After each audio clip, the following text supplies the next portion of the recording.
And I believe we are live. Yes, hello, everyone. Thank you for joining us for another episode of the Mythic Initiative. I am your resident keeper for this series, Chris Cologne. With that, let's get started with our cast. I think we shall start with Humna. Oh God, why me? Hello everybody. My name is Humna. I use any and all pronouns, and I am a TTRPG performer. Today I will be playing Misfoot, who uses he/they pronouns, the summoned, and also one of the children of the devil. And I will pass it up and over to C. Hey everyone, my name is C. I use they, them pronouns. You can find me making very trans, very Garrett on the internet at PySharpArt. I am playing Eden tonight, who uses they, he pronouns and is the Hex.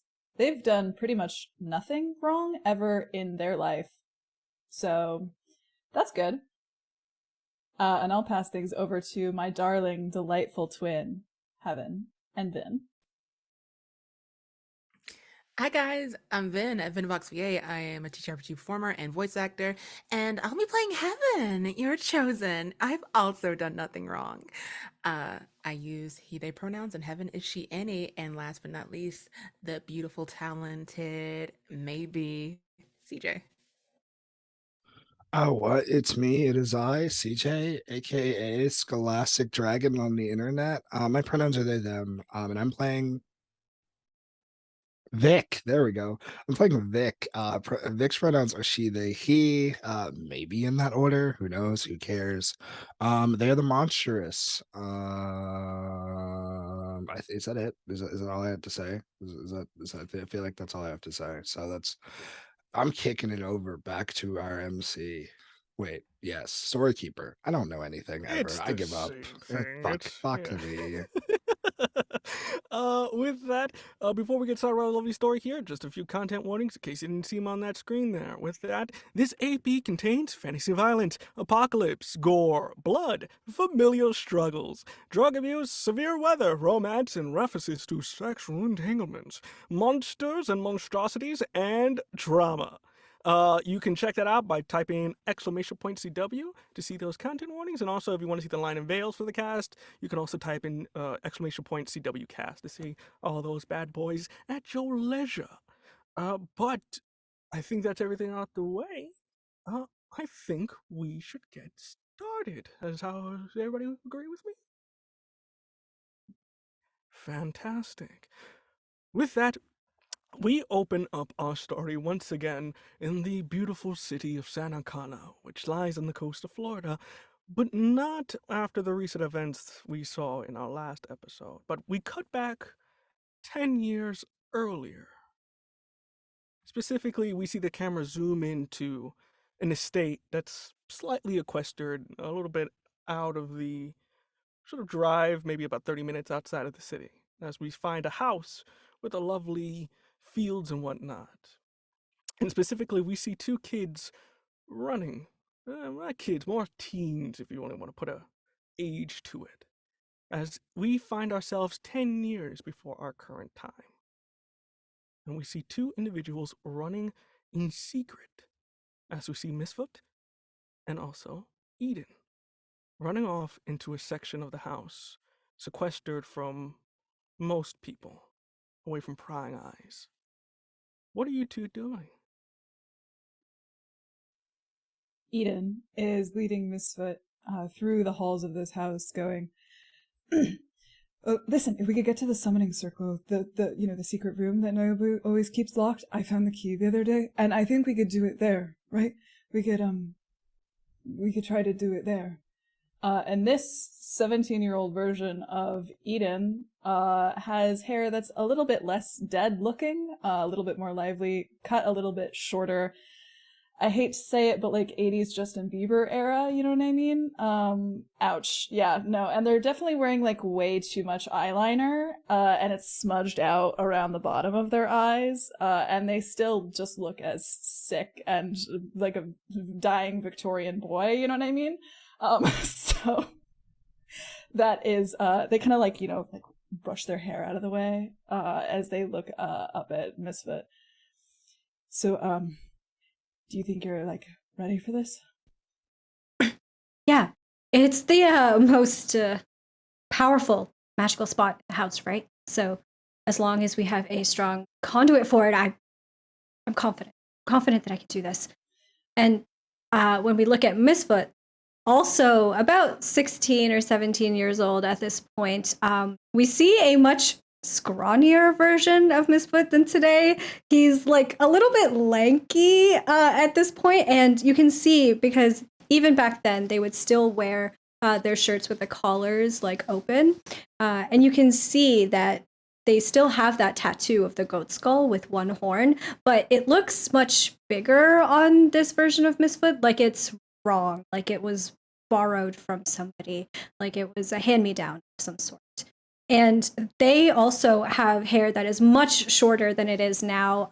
Now Misfit keeps it in a ponytail, but back then it was much too short to do that with. And so it's kind of like unruly and unkempt, like he doesn't quite know what to do with it. And he's just kind of like in hushed tones, walking along with Eden, hand in hand. Fantastic. With that, you two proceed towards the location in which you're trying to go, which is a ritual spot. The basement's filled with all kinds of oddities that the mentor tries to keep out of your hands just because, well, you're teens, and God knows what teens with magical items would do. But as you guys kind of head down, it's very simple. You've clocked this. You've been working on this for a little bit of weeks. You like patrols, when it's gonna come out, when they're gonna do this, and you aim it just right as you see your mentor. That the audience doesn't see too clearly. Only you see kind of like maybe the body down as you see they sort of lock it, proceed to walk off away from your discretion. Then you see your opportunity to get to the door. Come on, now. Okay. Yeah, I got this. And Eden scurries out after Misfit, and they kind of pause for half a second in front of the door, and they take a second to reach up and move some of the hair out of Misfit's eyes. Your hair's getting kind of long. And then they go back to what they're doing at the doorknob, and they actually take out a length of what looks like 3 long pieces of lead or silver, or 3 silver soup spoons from the kitchen.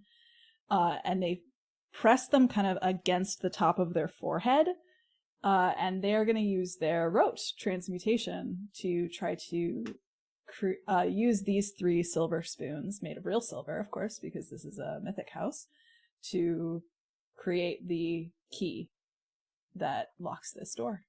I'll say for the purposes of this, you don't have to roll. This is a flashback, so there's no consequences here, but you are able to do it with no problem. You've been practicing this very vigorously, especially that this is still a little new to you as you change the lock into something else.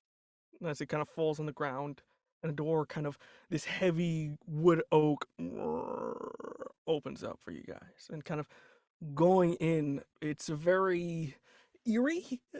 Again, it's the basement, so there's a little light down here, but you also see a number of oddities, from artifacts to contraptions to things that literally say do not touch, even for her being down here.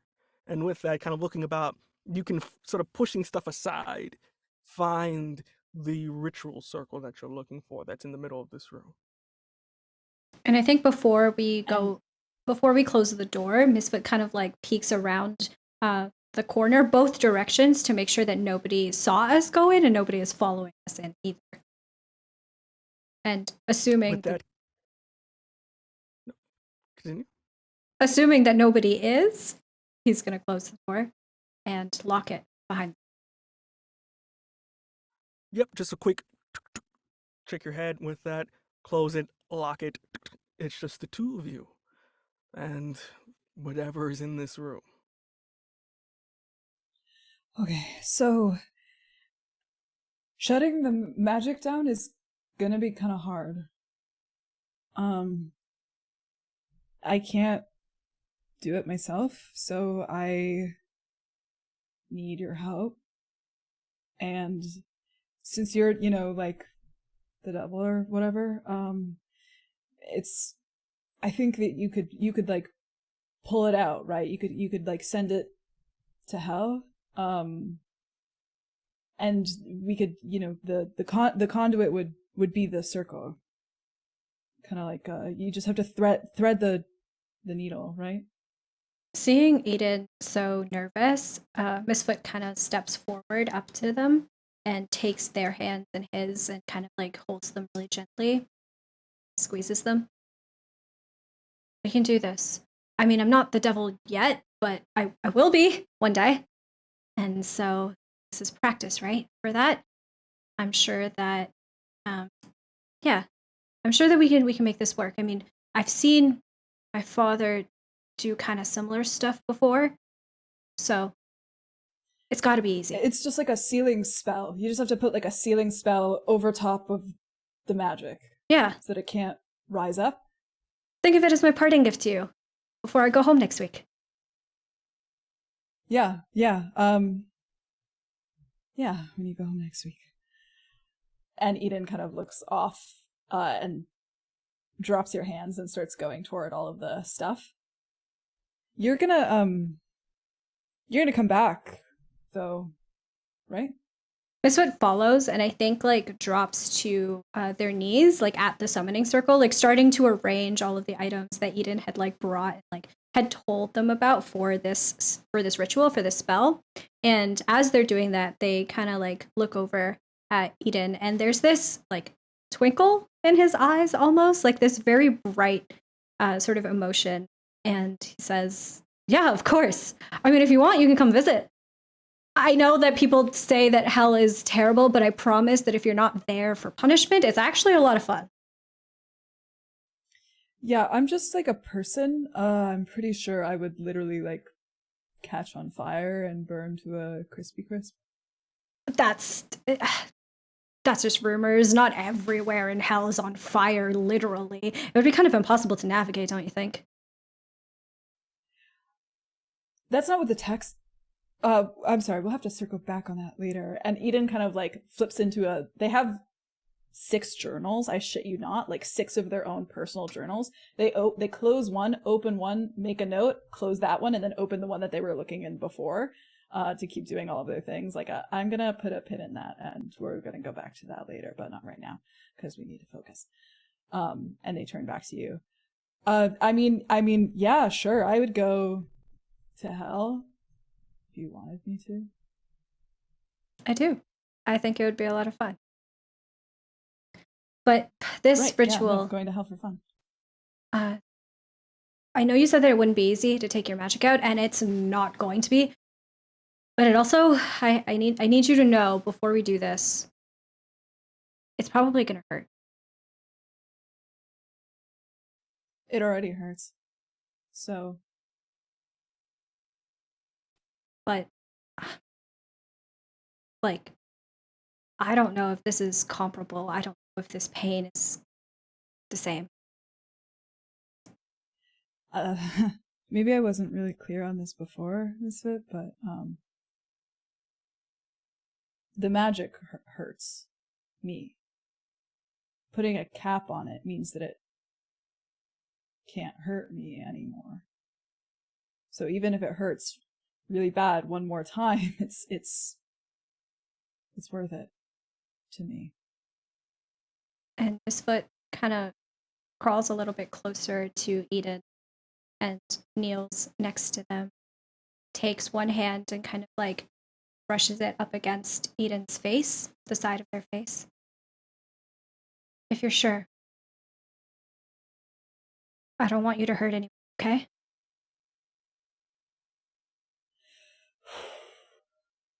Don't tell Heaven.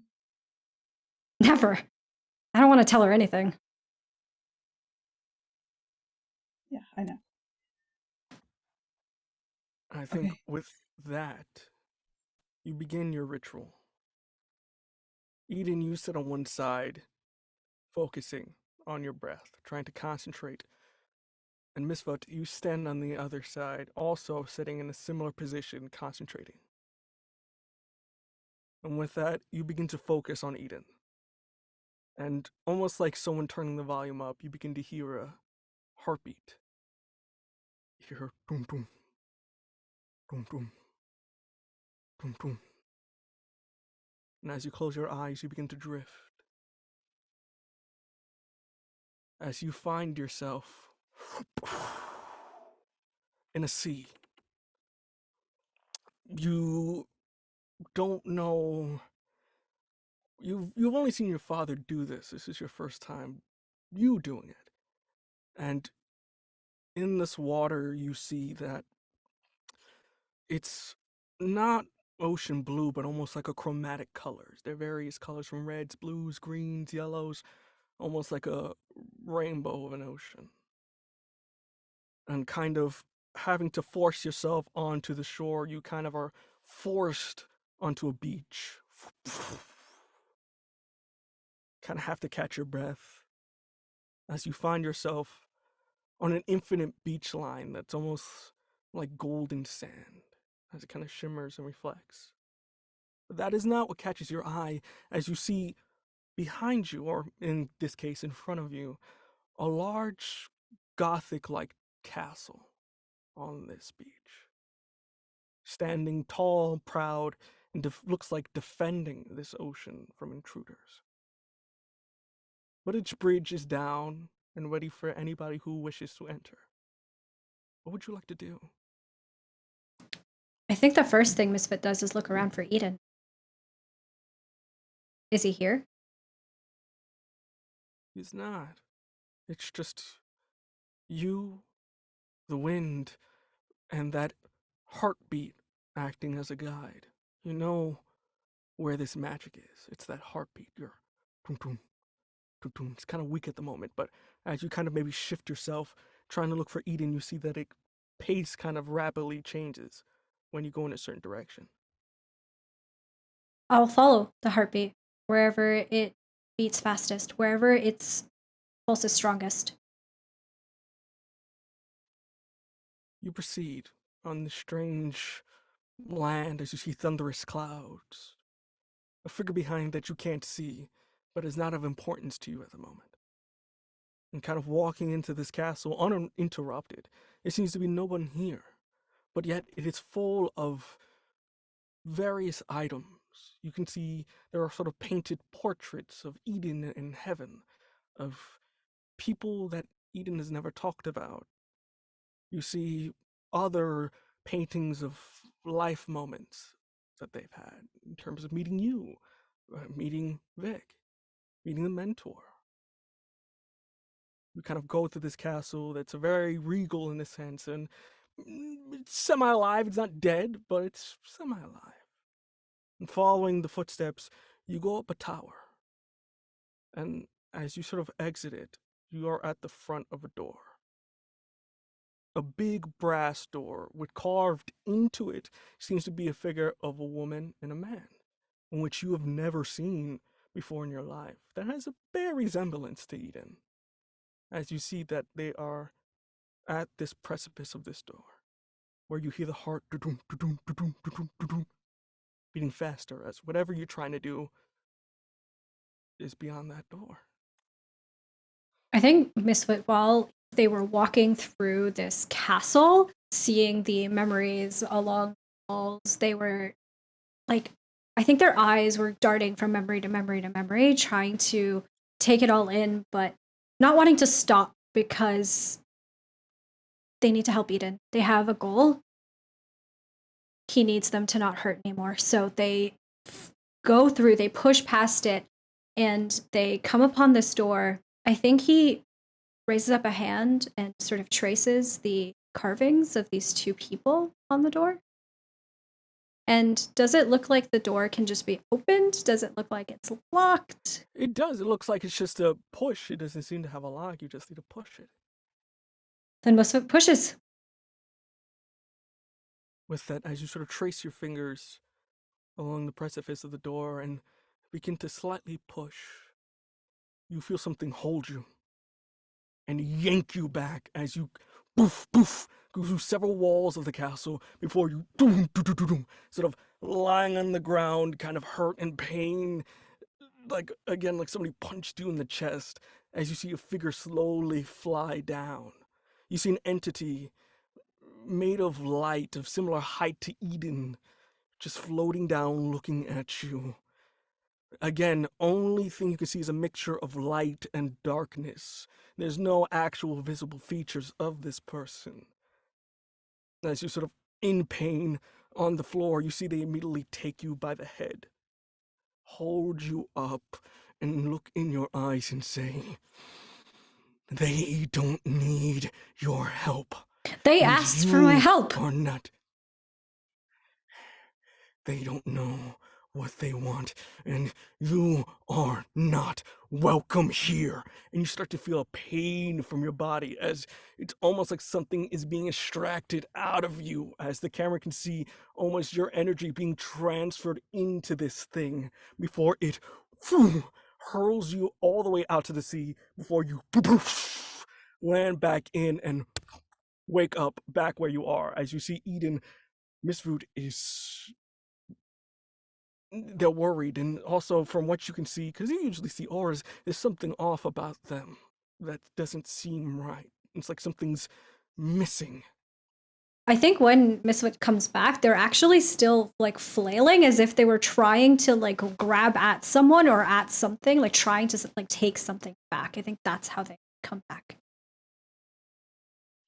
I think instantly Eden grabs Misfit. Is like, hey, wait, what?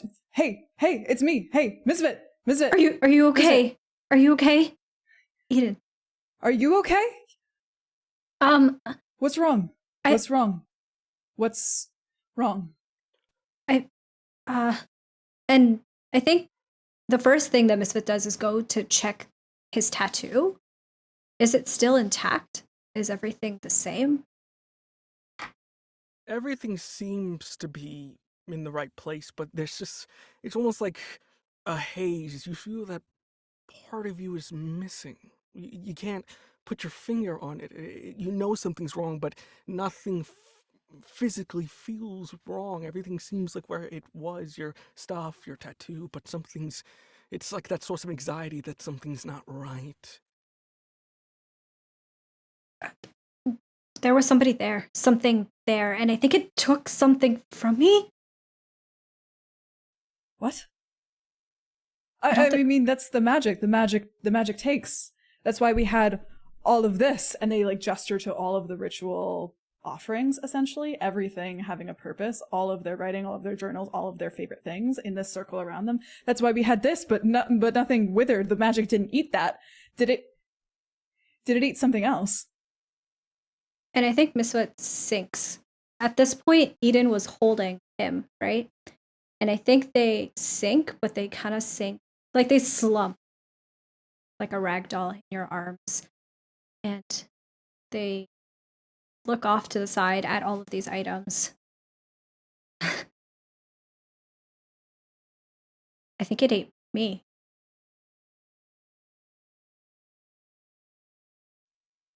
No, you're still here. Not all of When me. the magic eats you, you're not here anymore. That's ridiculous. What? I don't know how to describe it, but there's something missing. Did you take something? Kind of as you guys are talking, you begin to hear somebody at the door. Dunk, dunk, trying to break in. They first were knocking, but with that, hearing voices on the inside, you see somebody who's trying to just bash down this door. No. We're not done. Eden, I would like to use some magic to try to get a closer read on Misfit's condition. Oh, Change. sure. Roll me a quick weird, right quick. Oh, quick weird indeed. Get weird. Snake eyes +2, 4. Fantastic. Would you say yes? With that, you are trying to read something. It's that again. It's almost like you're trying to do this quickly because you know someone's at the door. But before you're able to get a read of anything, you see the door gets bashed down. As again, we can't see your mentor's face, but you can see that their body is there, and they're very pissed at you too. And I think we kind of cut over to the kitchen, as it's probably maybe lunchtime when you found a place to escape, as you see they sort of grab you two by the scruff and put you down in the seats, as you see Vic and Heaven across as well.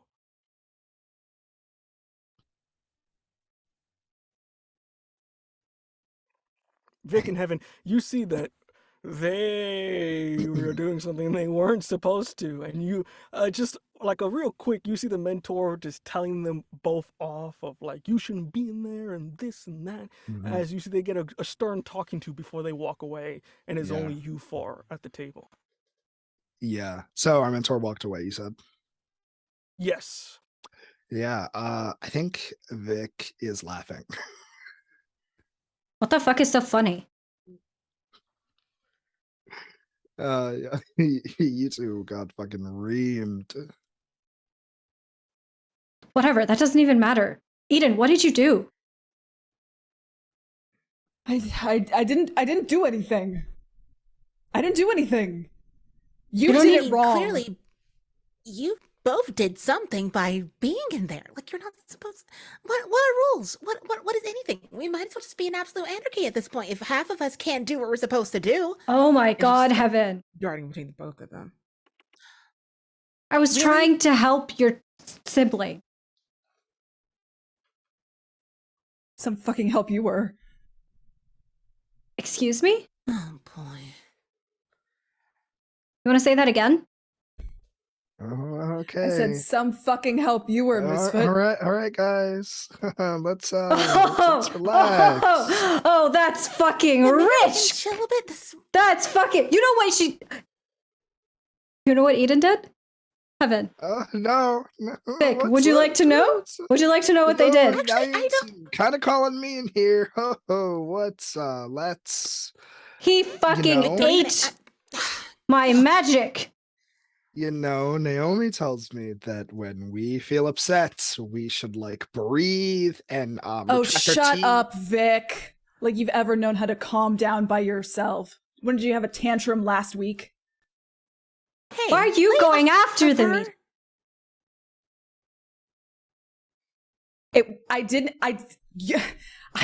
didn't mean to do it. You Why are did you it fucking? wrong.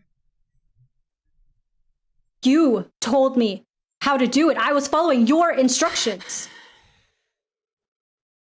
If anybody did this wrong, it was you.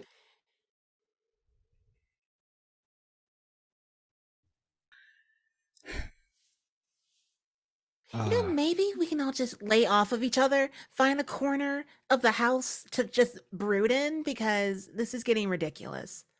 I'm going Yeah, home. What? Then Good go. luck with that.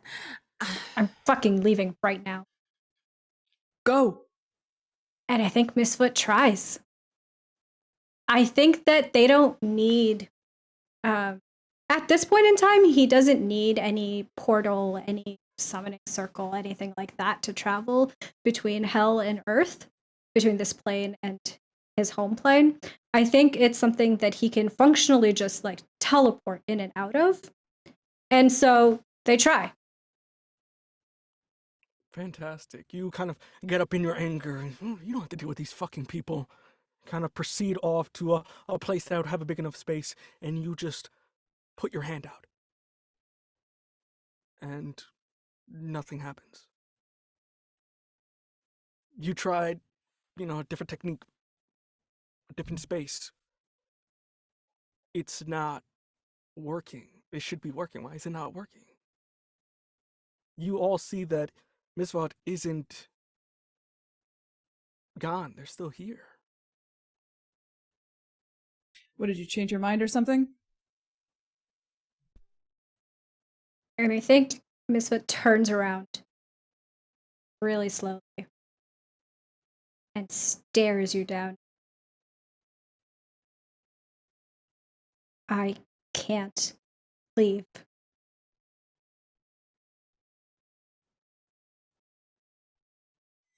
And the realization dawns on Eden faster than they want it to. I think he kind of already knew. Even with the failed magic roll, even with everything, I think part of them already knew because it's sitting in them somewhere, like in the black hole where their magic lives.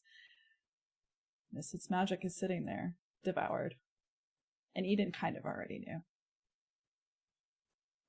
And they can only meet Misfit's gaze for a few seconds before he looks away back down at the table where he's kind of just been like rubbing, scratching an like indentation into the wood nonstop.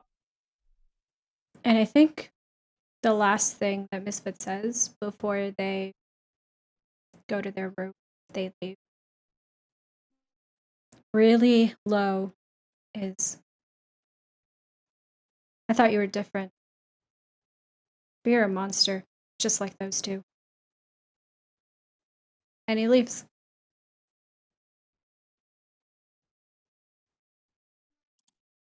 You proceed to leave. I would also assume that Eden, would you like to also leave from this scenario, or are you staying in the room being yourself?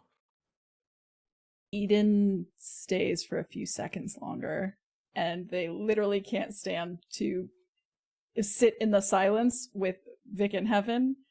And I think they also like just shove up and off of like out of the table, and they leave in the opposite direction. As those two leave, we find ourselves in a very quiet and awkward room with Vic and Heaven after witnessing the impossible happen. What would you two like to do? I think Vic hadn't said, well, not I think. Vic hadn't said anything since Eden kind of made the comment about blowing up. And I think that like stunned Vic silent, because Vic is genuinely trying a lot of the time. But Naomi is like often the person that does need to like guide Vic from being just a tightly wound ball of emotions. But I think that second part from Misfit that just says like you are also a monster kind of is that last piece. And like I think about a minute or two after Vic, I think Vic was literally standing there with her hands kind of like at her sides, like probably when she was like trying to like, hey, like what if we just like breathe and do this, and hearing those two things just boom boom. I think if Vic breathes in, breathes out, breathes in, fuck, and then like grabs the table and throws it through the door and storms outside to the tree. Heaven is right after this power walking. Farrah Fawcett, blonde hair bouncing with her and like her sweater vest ties, Yeah. like just a pastel flurry mess as they try to catch up with her. I think Vic is just like wearing like maybe something like an attempt at cute, but it like definitely doesn't fit. Maybe it's like a floral shirt or something. It's like ugly. It's the 70s. You're trying. Yeah. You're trying whatever's in the, it's experimental. Vic's got like afro, just like storms out to the tree. Maybe there's like a swing or something. And Vic is tears in her eyes. And like is like does not know what to do with their body, and it's like, fuck, what? Hey, hey, hey, hey, folk, right here. And then like they take Vic's hands, just give them a squeeze. It's a firm grounding squeeze. You know, those two are just hormonal and awful in general. Like I really can't tell you what's up with either of them, and I am supposed to be genetically linked to one of them. So, and let's just practice. We can just breathe. That was really scary. Which I know wasn't In, your fault because out, yeah, yeah, in, yeah, yeah, yeah, yeah. out. You keep saying it, but you actually have to breathe. Um, I just why do they have to be so mean? Because it is, I think that's just what they're made of. It's in their bodies or something. I don't know. If I could just like pull it out of them, like kind of like the rib business that made us, like in Genesis, like rib, I would, but I can't. Yeah, So, okay, okay. And I we think just Vic have kind to. of like just like unclenches their fists, Mhm. and then like All right. looks over at the literal hole in the fucking like wall. Okay, okay, okay. Thanks. Yeah, Um, yeah. That's what I try to be glue the best way I can. You know, uh, I can't save the world if I can't save one person. You know. Um. well, guess you're like you're a hero to me. Listen, I don't have to be a hero.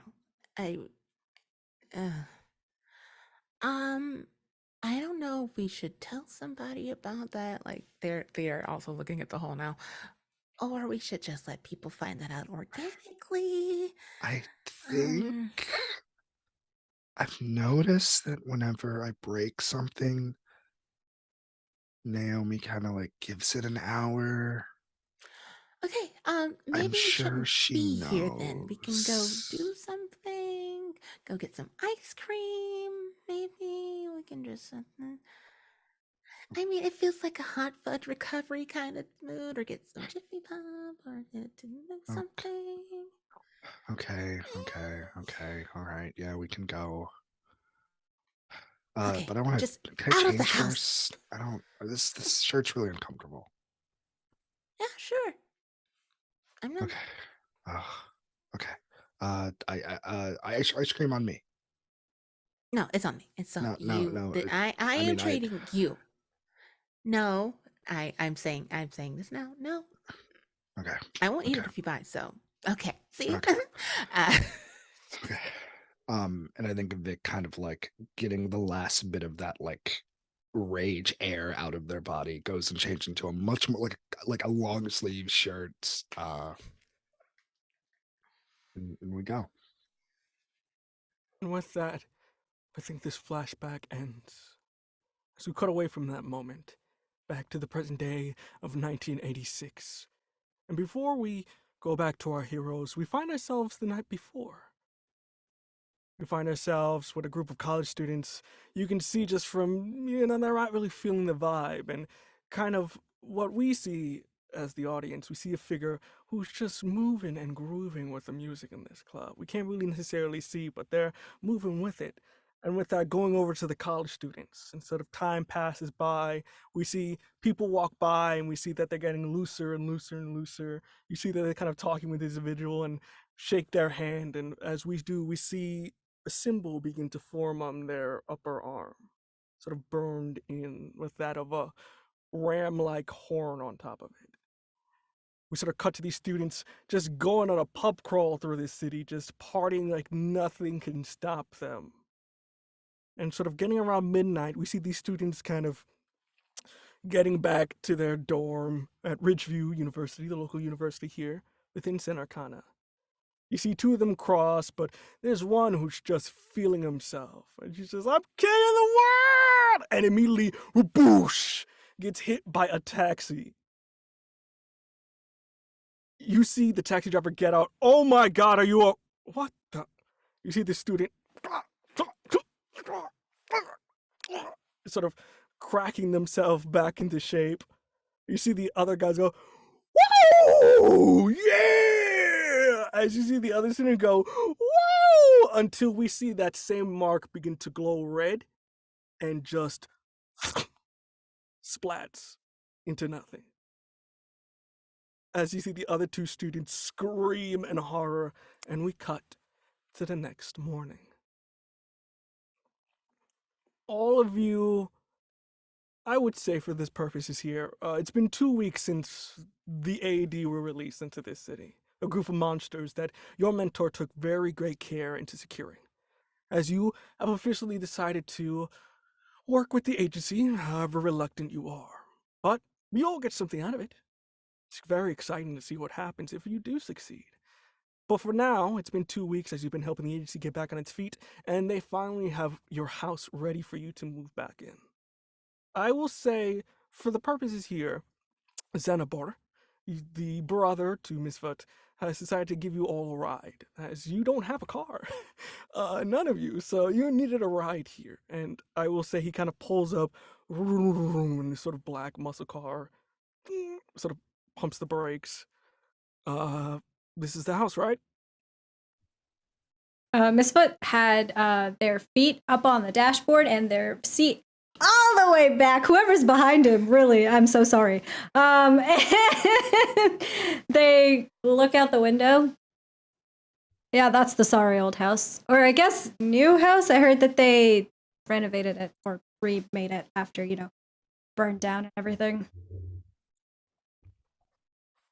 Yeah, so you guys, your stuff is in the back. I know, if you guys don't mind, can I have a moment with my brother here?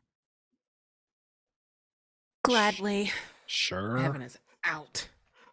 I wanna know who's the one who got who got completely fucked. Fucking But yeah, Eden. that seems about accurate.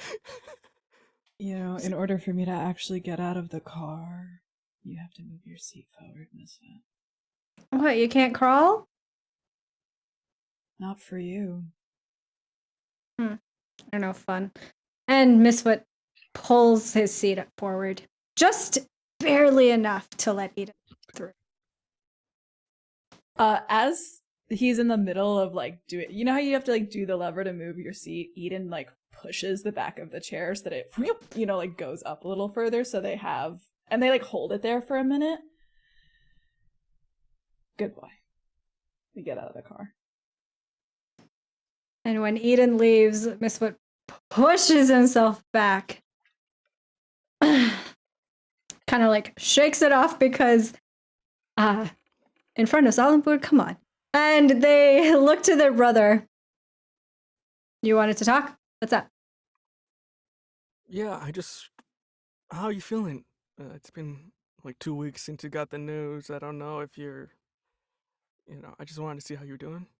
Good. Did you know what happens if you use the power that Father gave me? No, the only person who had that power kind of disappeared, so I didn't really. Well, get you to never see it. saw him use it?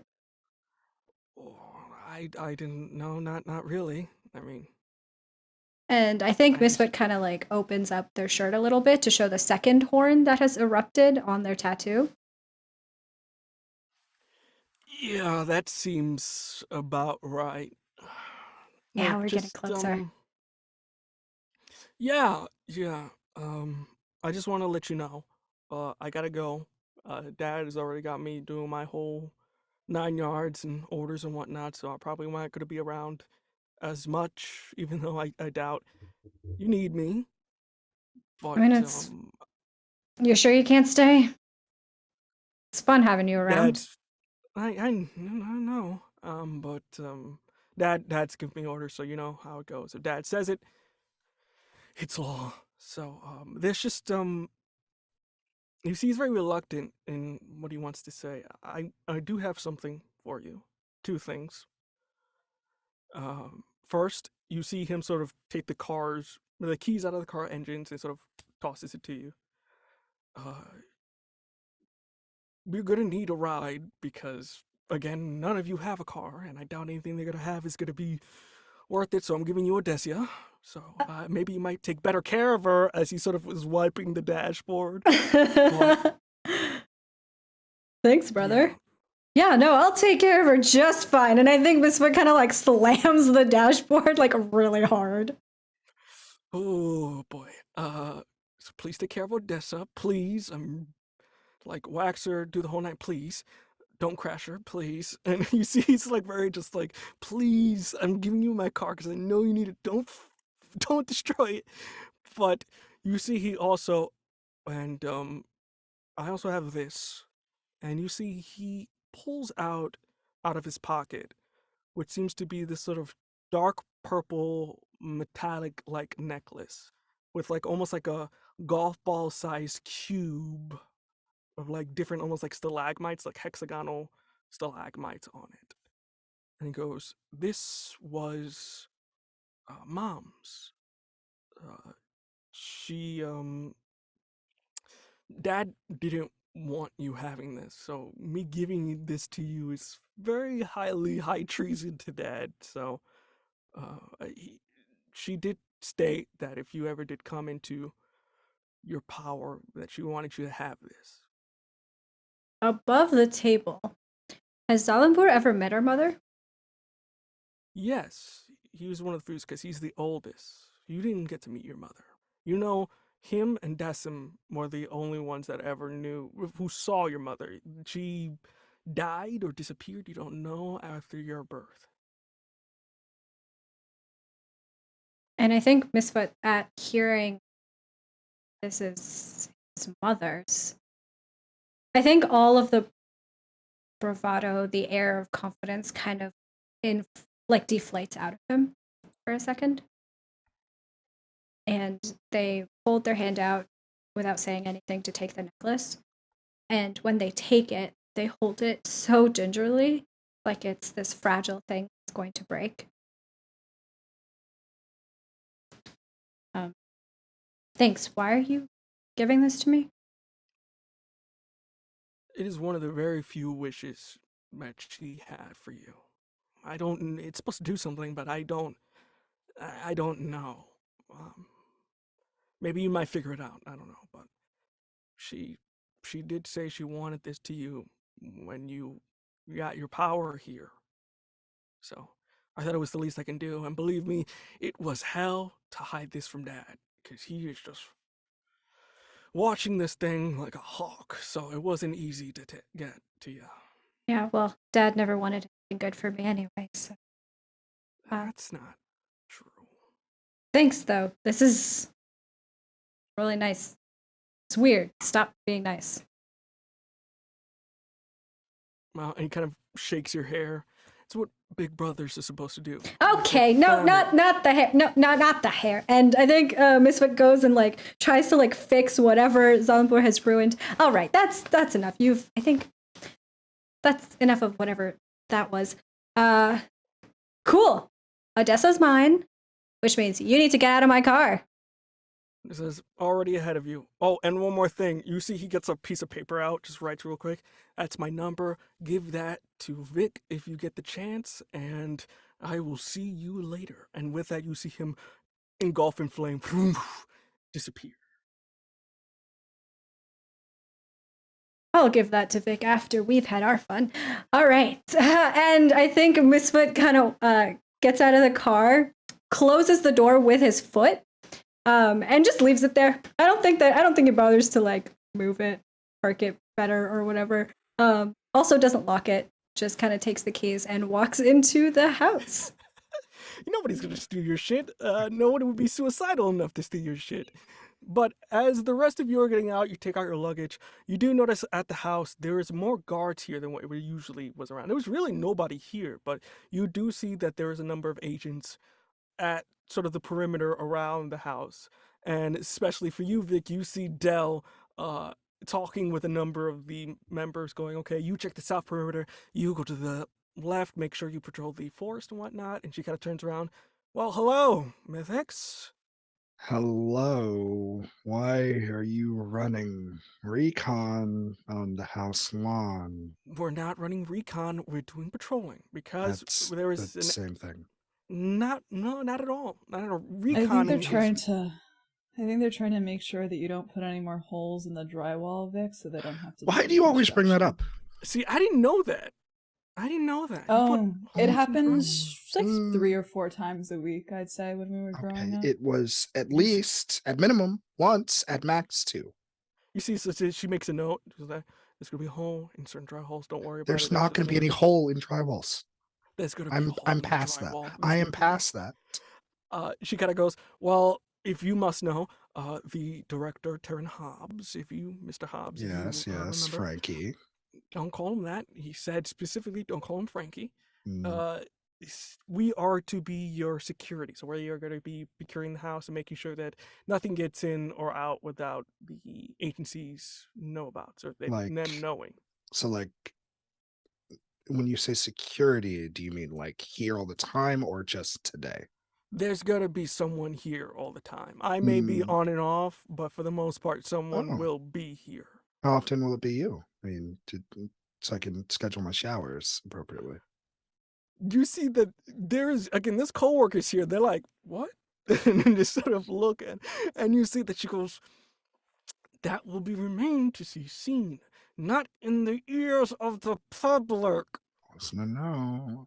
And I think Vic just kind of like gleefully walks away. It's whatever.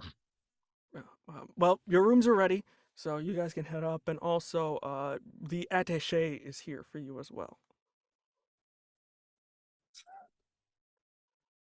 She looks at Who? you. The director has also assigned you an archivist to help you with capturing these individuals. They're in one of your rooms, I think, by accident. I told him not to, but apparently he had to take a shower, so Please he don't may be have my room. claimed a Please don't be my spot. room. Please don't be my room. I think this is the point at which Misfoot shows up, like after their conversation with Zalbor, and they come and they put one arm around Vic, the other around Eden. The one around Vic actually has the phone number, like between 2 fingers. It's like waving it in your face, basically. Hey, what are we talking about? Who's taking a shower? Nobody's Me. taking a shower, Misfit. Vic here has ensured that all of us have to live in a kennel and on a leash like they Okay, do. why? What does this have to do with me? Look, even when I was living, I didn't have to deal with this. Even when I was living alone. So let's be clear here. You see that Dell's like, well, there's a lot of dangerous things out there, and we don't know what Oh, you your. mean Eden? Including us, apparently. Yes, the director's not exactly on the level with you guys yet, so look, don't Mm, mess up, and you're barely gonna even notice us. I disagree. I I'm already disagree, noticing you guys. too much. Oh, Fuck exactly. is this? Oh my god, we're agreeing on Oh, something. that's Zalbor's number. They want Ooh, you to call them. kind of looking at it, I was just gonna ask you if your brother was single.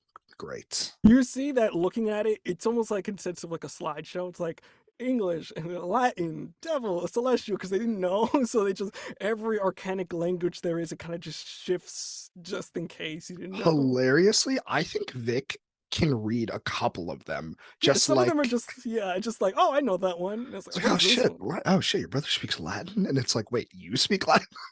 Yeah, dude. We're all born with the ability to. Are you not? No, I'm not a. I'm a vampire, not a fucking devil.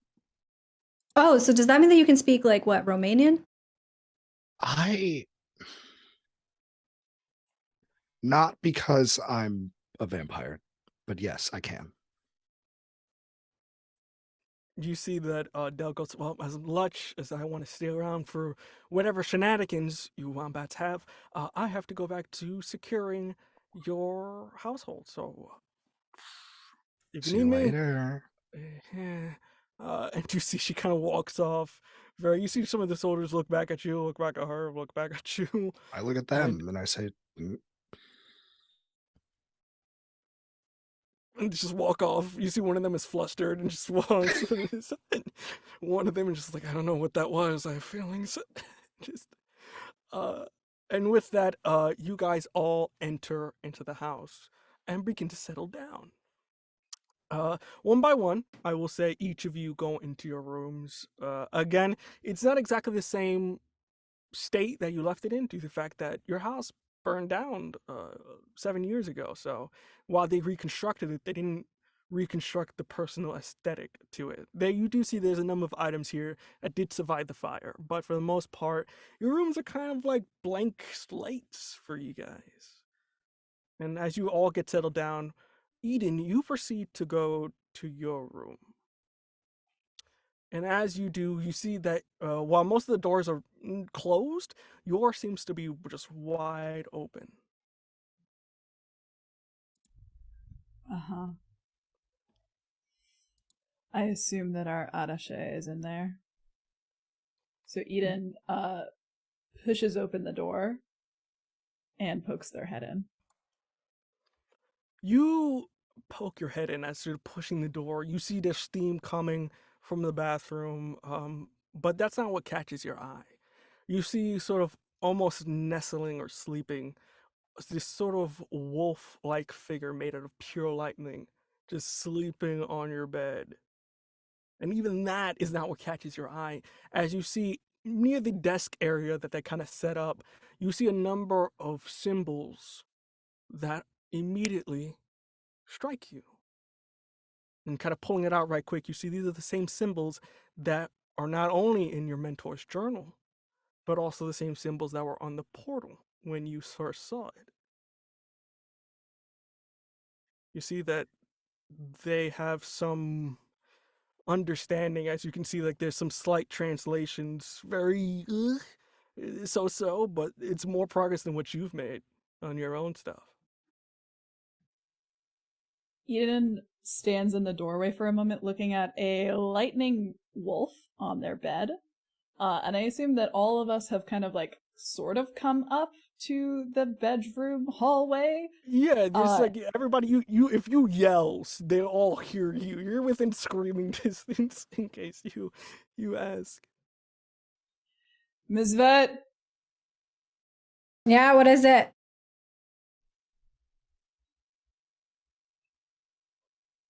are you gonna come when called or not? Oh my god. Okay, we're starting already. And Misfit is going to look over at Vic, look over at Heaven. I've got business to attend to. And Already? What the fuck? we'll go up the stairs to Eden. You called? I don't allow dogs to sleep on my bed. Do you know what that is? Do I know what that is? You don't know what that is, but you see that as you're talking, you see it kind of it begins to sort of like growl slightly. You see its lightning turns from like a blue to a red, and right quick you see someone in the shower immediately sort of like immediately trying to be as quick as they can, kind of open the door.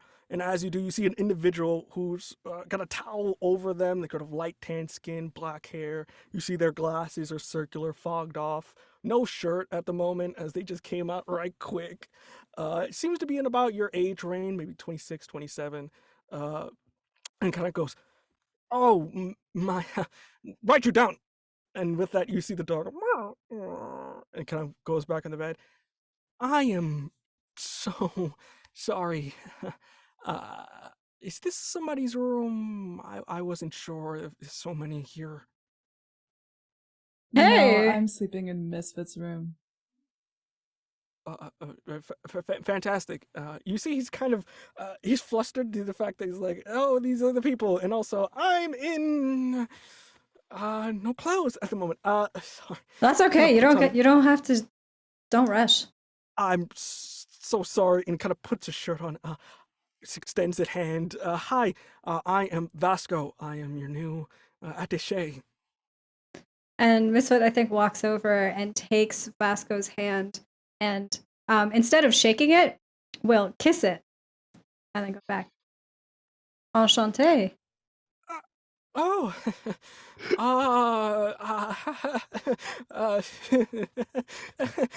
kind of very, he just hits the back of the desk. And you must be Eden. Congratulations. Basic comprehension. of the group that you are what facilitating? I'm just here to help. I have extensive knowledge of the city and also have a few documents about the various AD that might be out there. I actually do have, when everybody's ready, your first case or monster. I don't know how you want to do label these things, but I do have that, and I also want to show you the basement as we set up some containment facilities for these bad boys here as well. I think Vic went upstairs because she didn't hear vicious slamming. So kind of just like peeking into the door, seeing that it's still open, looks in and goes, "Oh, pathetic, pathetic. Who's this?" Not really pathetic. It kind of hurts a little bit, but No, no, no, hi. no. I mean that in a good way. They You do see, not he's mean that in getting a good way. he's getting very flustered, even though he just came out of a hot shower. You see, this his cheeks. Vic is uh, looking ravenous. uh, Vasco, you must be Vic, if I'm not mistaken. I am Vic, but you can call me vicious. Yes, and I stare. Only three of you? I believe that was four. I could be mistaken. I think Heaven's downstairs. I think Heaven's being respectful or something. Oh, fantastic. Do you want me kind of just? I Yes. think this is.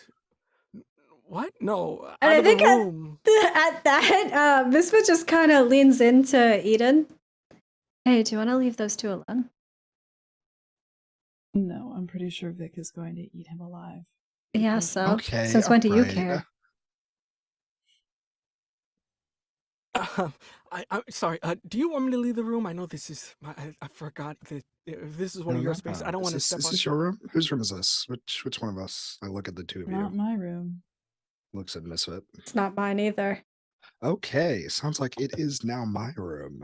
You do not have to leave, Vasco. No, no. I think it's just the respectful thing to do. Mm. I'm just gonna. You see, he begins to just pack his papers. I'm just gonna find a new spot. If you again, and sort of just very quickly, you can meet me downstairs in the basement. I'll be down shortly with your first case. Kind of proceeds out, just hurry and just very. You can feel the insecurity on this man, just as he just walks away. Once he's out of the room, Eden looks at Vic and goes, "Get the fuck out of my room." Oh, I had a feeling. And Vic leaves, just knowing the deal. Oh, I think I call Heaven.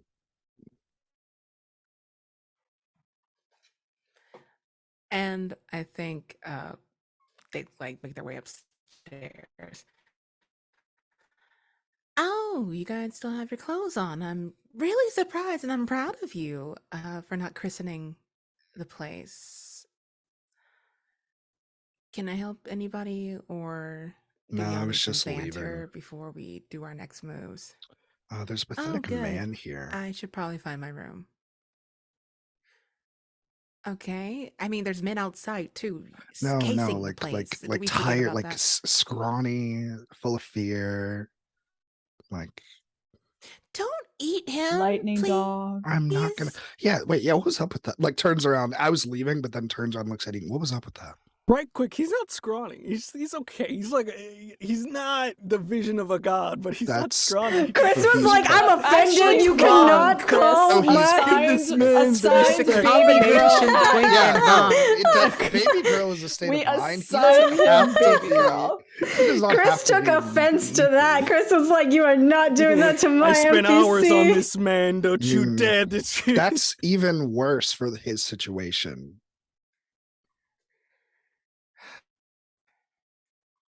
Looks like they go to the gym about 3 times a week. Okay, I'm getting a lot. It's you guys are all so fun and so confusing. Why is this worth discussion? Oh, you seem to be confused. I felt like informing you. We have a new Oh, well, thank Attaché. you for informing me about the attacher. guy. Whatever. A new limb, Opening I up think. my room. What? What? It's gonna be A lamp? attached to our body. It's fine. Go to your room, Evan. Okay, do what you want. And I think Thank Vic you, like thank you. I'm so closes the glad to be door on you dismissed. too. Ugh. And I'll say with that, you all disperse to your rooms. Is there anything right quick we want to do, or anything that you want to especially point out before we head all down to the basement? Misfit doesn't get dismissed, but Oh. we don't have to get into that. I stay in Eden's room. I think Vic carves very inspired art into his wall. Of what? That's for me to, that's for Vic to know, and for whoever comes to Boobs. Vic's room to find out.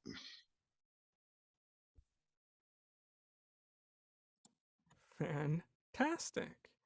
With that, unless does Miss Vaughn and AD want to say anything, or we just want to skip over? No, you go. I have nothing to say. Tension builds in the room, in which the audience doesn't know as we sort of pan away.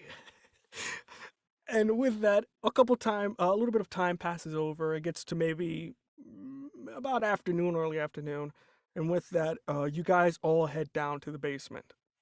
Walking down, for specifically Eden and Misfit, this is that memory flugs in a little bit of the last time you were down here. Some shit happened, and it's nonverbal that each of you can see that on your faces. But as you kind of head down, you see what looks like that the space has been cleared out a bit. There are some items from the old house before it got burned down, but for the most part, it's new. And what specifically catches your eye is where the ritual circle was has now been replaced with a number of vats. Specifically, it looks like to be 9, maybe building 10 at the moment. These sort of bronze-like tubes with like sort of clear windows in the front of them.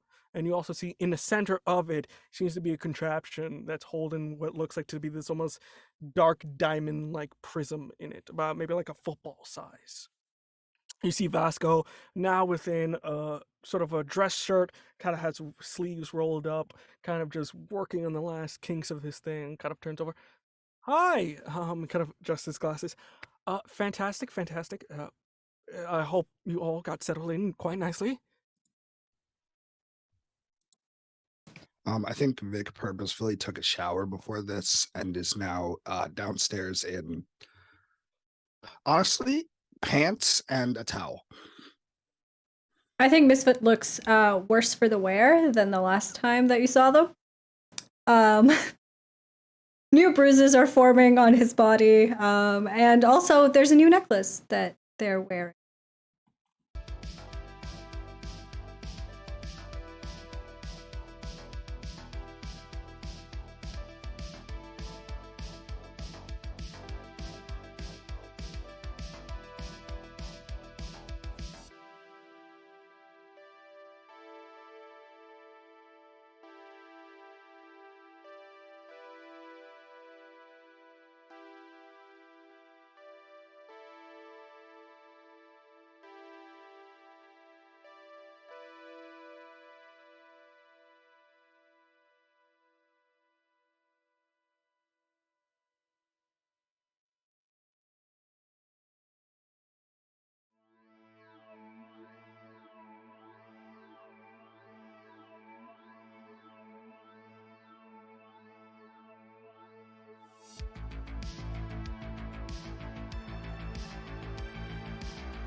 Hello, everybody. You're probably noticing something's not right here. Well, sadly, there is a storm that it just passed me in Florida. I was lucky enough to get this going, but Vin, it just hit Georgia right about now, so Vin got in the way of that, so they lost a little bit of power, so we're not gonna have them for the rest of the episode. So kind of sucks, but Mother Nature is not on our side. But we miss you, Vin, and by next week again, it should be fine. As long as another hurricane or storm doesn't decide to come and just mess with Florida. So here's praying. But with that, we still have our remaining 3 members here. And as we jump right back into it, we see Vasco kind of explaining to you what this is. To give a really quick overview, he points you to these containers going, well, these are containment units. These will effectively neutralize any of the AT's powers and should make them normal. So this will be able to contain them and all their abilities within it. And he kind of goes over to the middle, pops out this sort of football-like diamond that's kind of black. This here is a prism. What you do pretty much is you weaken whatever monster you're fighting to the lowest that they can go in terms of them barely able to stand up. Shoot this bad boy at them. You see, he kind of gives a demonstration. He shoots, hits something on the table, and you see it. It gets stored in here. And all you have to do is bring it back, and you see him sort of put it back, turns, and you see the object that he caught is inside the tube. And they end up in here. So it's a nifty little containment unit for you to carry on your persons. Try not to break it. It's very hard to make. So try not to break it or lose it, because the last thing we need is somebody in the city just absorbing things. That would be very bad. Any questions? You said that you were going to tell us about our first mission. Yes. Who are we after? Fantastic. What are we after? Yes, so you see he's got a number of files. Well, the AD, it's a little bit hard to find records on exactly who and what we're after due to the fact that your mentor kind of captured them over time. So, the earliest that we can apparently see is all the way back to like the fall of the Byzantine Empire. So, that makes it a little bit hard to get writings. But for this one, we got a little bit lucky. Apparently, for the individual that we had some reports about, Ridgeview recently had a student implode, quite literally, after being hit by a car, after getting up and being completely fine.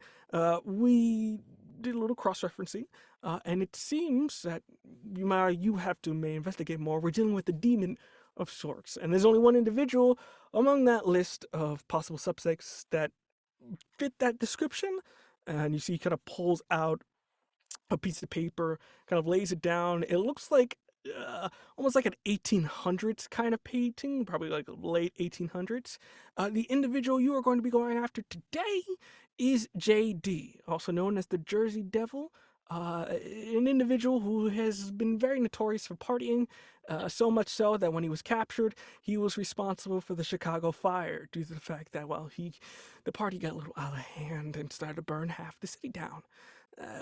They were captured, and, all is all, but apparently they're back, apparently making deals and whatnot.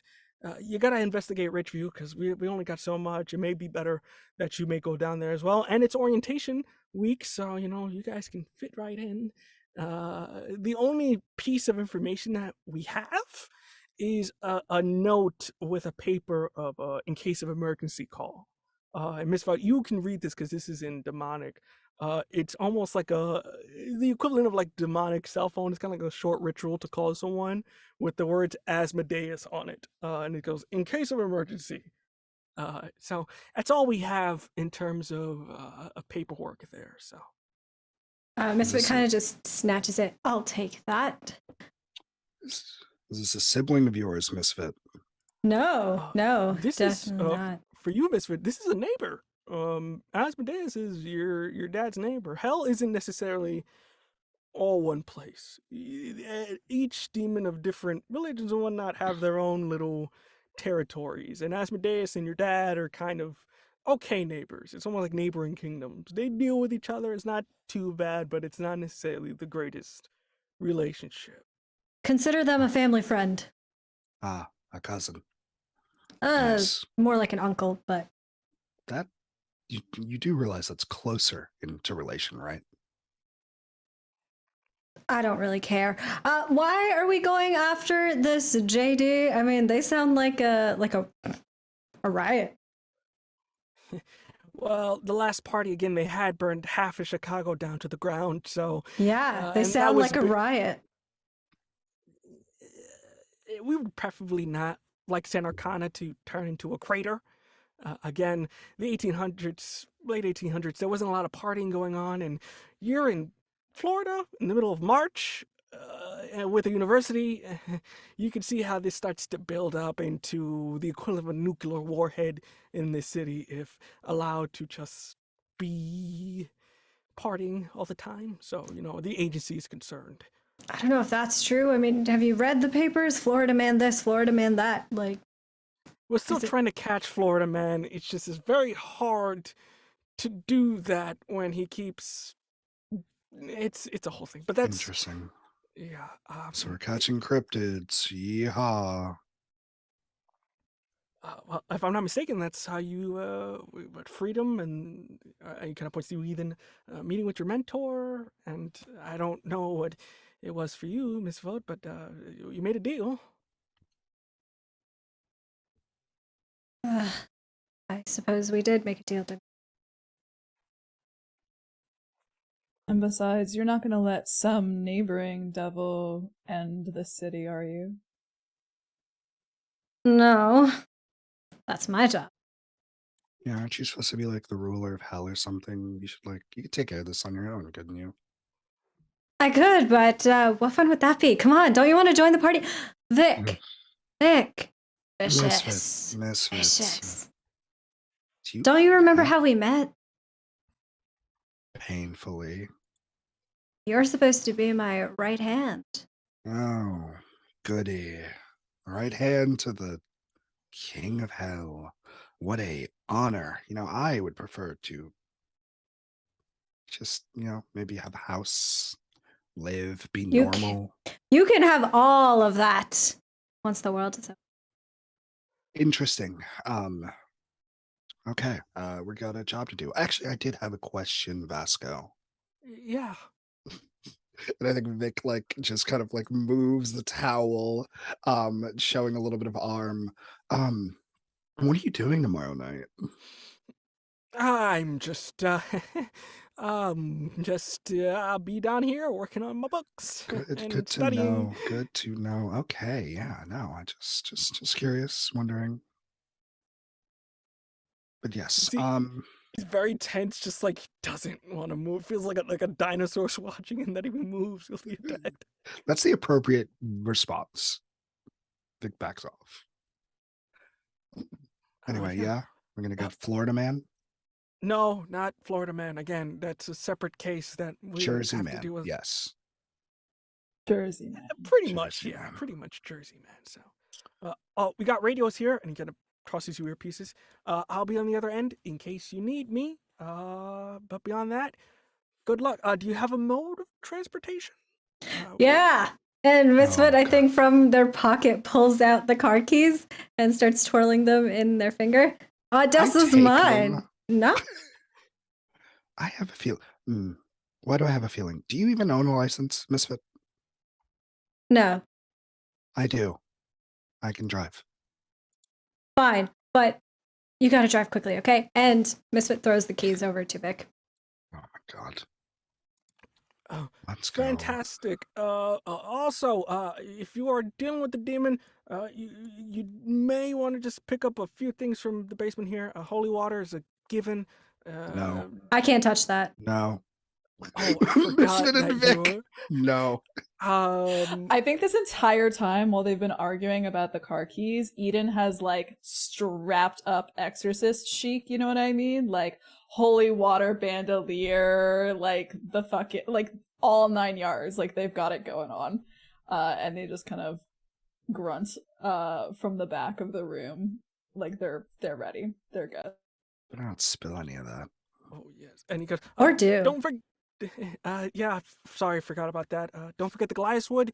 That also works in a bit of a GIF if you need it. But beyond that, good luck. And again, here, if you need anything.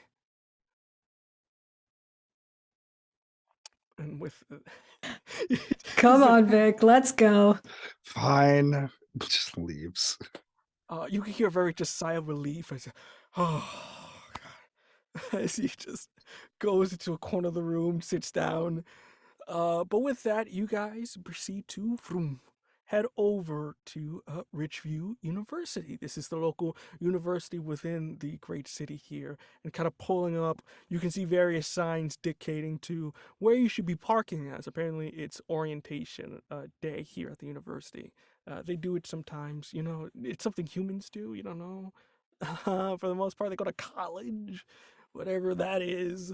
And kind of pulling up parking, you guys find just a spot to just nearest to the crime scene.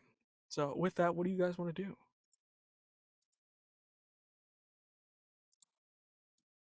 I think Misfit actually is, again, in the passenger seat and kind of looks over at Vic, who is driving, as we park. Cool, so you've been doing this for the past 7 years or so, so I assume you're going to take point. God, yeah, I can. I don't like to. It's very boring. It's boring work. Not when I'm here, don't worry. That feels worse. That feels okay, whatever. First thing we should do is, you know, scope out the area or whatever, do what those people were doing at our house, look at everything. Then we should talk to some folks that maybe know that maybe we're around. I see witnesses are usually better than like people that think they know what they're talking about, you know, like administrators. They usually tend to try to cover things. And I think Vic goes on this like surprisingly long, like instructional, like informational session about what we should do, because like while Vic does not like her job, she's been doing this for the last 7 years. And then kind of gets to the end of it and is like, yeah, all that sound good. I think Misfit like turns around in his seat and kind of like pops over and looks at Eden. Can't you just speed this up with your magic? Vic looks at you. Yeah, can you do that? What's Catholic college like? Catholic college is just as fun as you might think. And I think Eden like uncorks not one of the holy waters, but another one of those pill vials. And they pop 2 more of these like golden pills into their mouth. Sorry, but I'm not a time mage. Boo. You have to speed things up on your own. Fine. I guess we do this the old-fashioned way then. Come on. Fantastic. So, are you gonna say anything, Vic? I was just gonna say, I think Vic gets out of the car and like looks for the first person that they see. Oh, it is very easy to find someone. But before I get to you, I will quickly go to Eden. As you sort of pop your 2, you feel that ever since you got back home, it's getting more intense. The sensations are becoming more and more harder to control. In the back of your mind, you know that this is not going to last very long, and those sensations are just going to come back flooding in. You know in the back of your mind as you're walking that you're going to need a solution, or you need to start at least thinking of an alternative, because this isn't going to last forever. And they take a third, just for good measure. Fantastic. With that, as you're looking for people, you see 2 individuals very preppy, very people. You see one is almost like like a cheerleader kind of outfit with the school uniform of sort of white and green with pom poms, while the other one seems to be in booty shorts, specifically jean ones with sort of a crop top of their jersey on it. You see they're both in unison and sort of walking towards. You see, hello, I am Rebecca, and you see the guy, and I'm David. Welcome to Ridgeview University, my guy. How can we help you ease your journey into this academic life? I think there's like math lady meme going across Vic's head of like, which one of us is gonna, who's not gonna kill, who's not gonna kill, who's not gonna, like, who, like, kind of thinking between the three of us, like, which one of us is gonna be able to do this without causing a fucking issue? And we know it's not Eden. So I think Vic just kind of looks to Misfit. Hey, how's it going? We're new students around here. We're just looking for, where are the drinks? We don't do that drinking stuff here, but if you're looking for some refreshments, you can go over to dorm B where we got all the good stuff there. What is the good stuff exactly? Water, lemonade, and anything that has high protein. And she goes, that's right, David. All right. Is there anybody that we could talk to around here that's a little bit more normal? Real quick, just for the process of this, can you roll investigate a mystery for me? So you gotta roll with your sharp.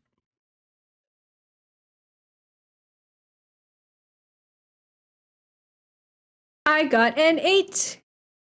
An 8, fantastic. So with an 8, you get a +1 hold. So you can ask any question of what happened here, what sort of creature is it, what can it do, what can it hurt, where did it go, was it doing, and what is being concealed here.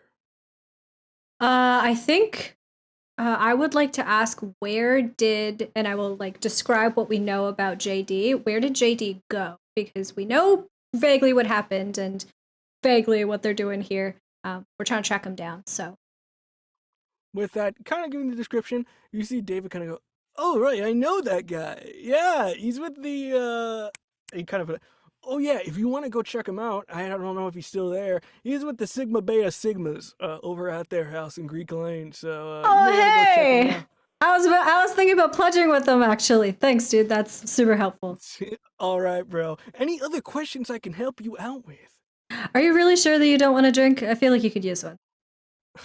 I don't drink. That's not what Is that a lie? I do. Is that a lie? Is that a I lie? can, yeah. I wouldn't say for that is a complete and utter lie. It's almost like a spidey sense. This thing is going Richter scale. This motherfucker's lying.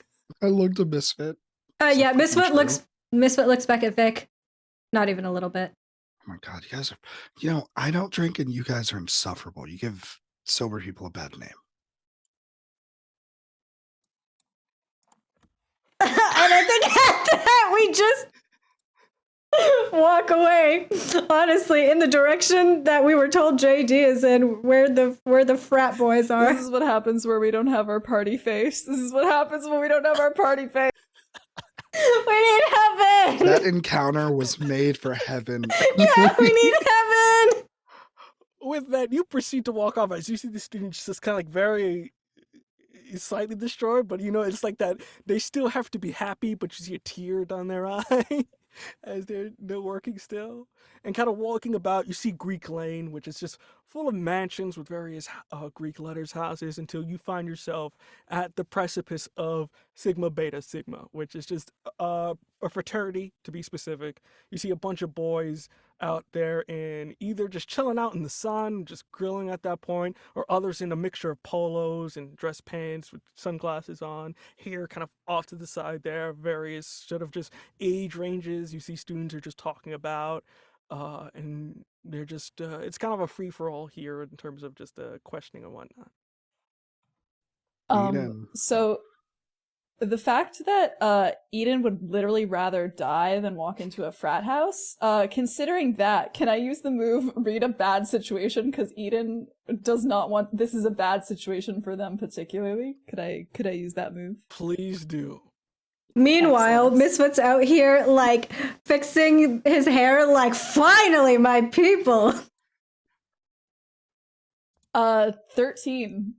Oh Damn. God. That's you get 3 hold for this, so you can ask any 3 of these questions. What's the best way in? What's the best way out? That's so What funny. are there dangers we haven't noticed?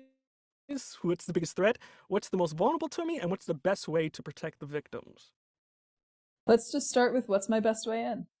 Best way in, you notice that there's a lot of people at the front door. You notice that if you go around to where the pool side is, that'd probably be an easier way in, with less attention.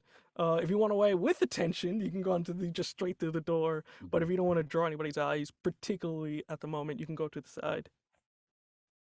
I think maybe if Misfit's like gearing up to go into Party City, I think Eden literally, like leather gloves and all, like scruffs the back of their shirt. Hey, what's your Come on. problem? Come on. Side door. Let's go.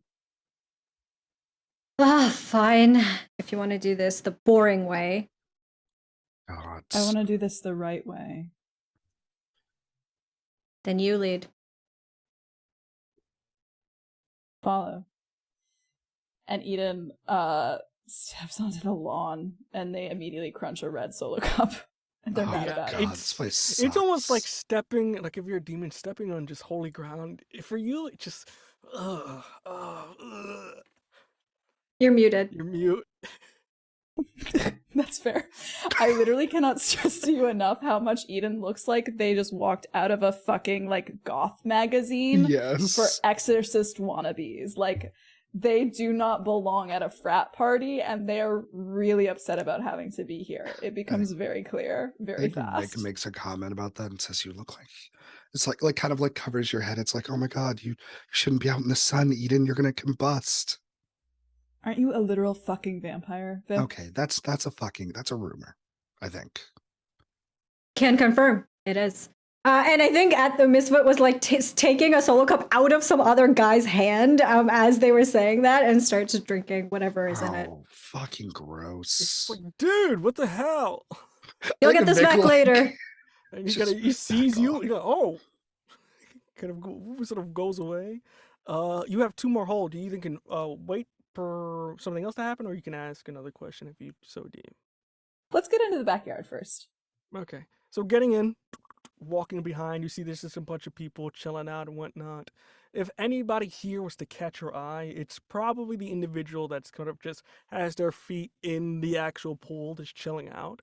As you see what looks like to be an individual with, she's sort of there in just normal clothes, nothing too crazy. Again, they also look like somebody that's kind of doesn't necessarily belong in this scene. As you see, they sort of have blue, shiny hair. As you can already see from the certain sort of almost like fae-like features, they are also a fae is here, chilling out at this fuck. party.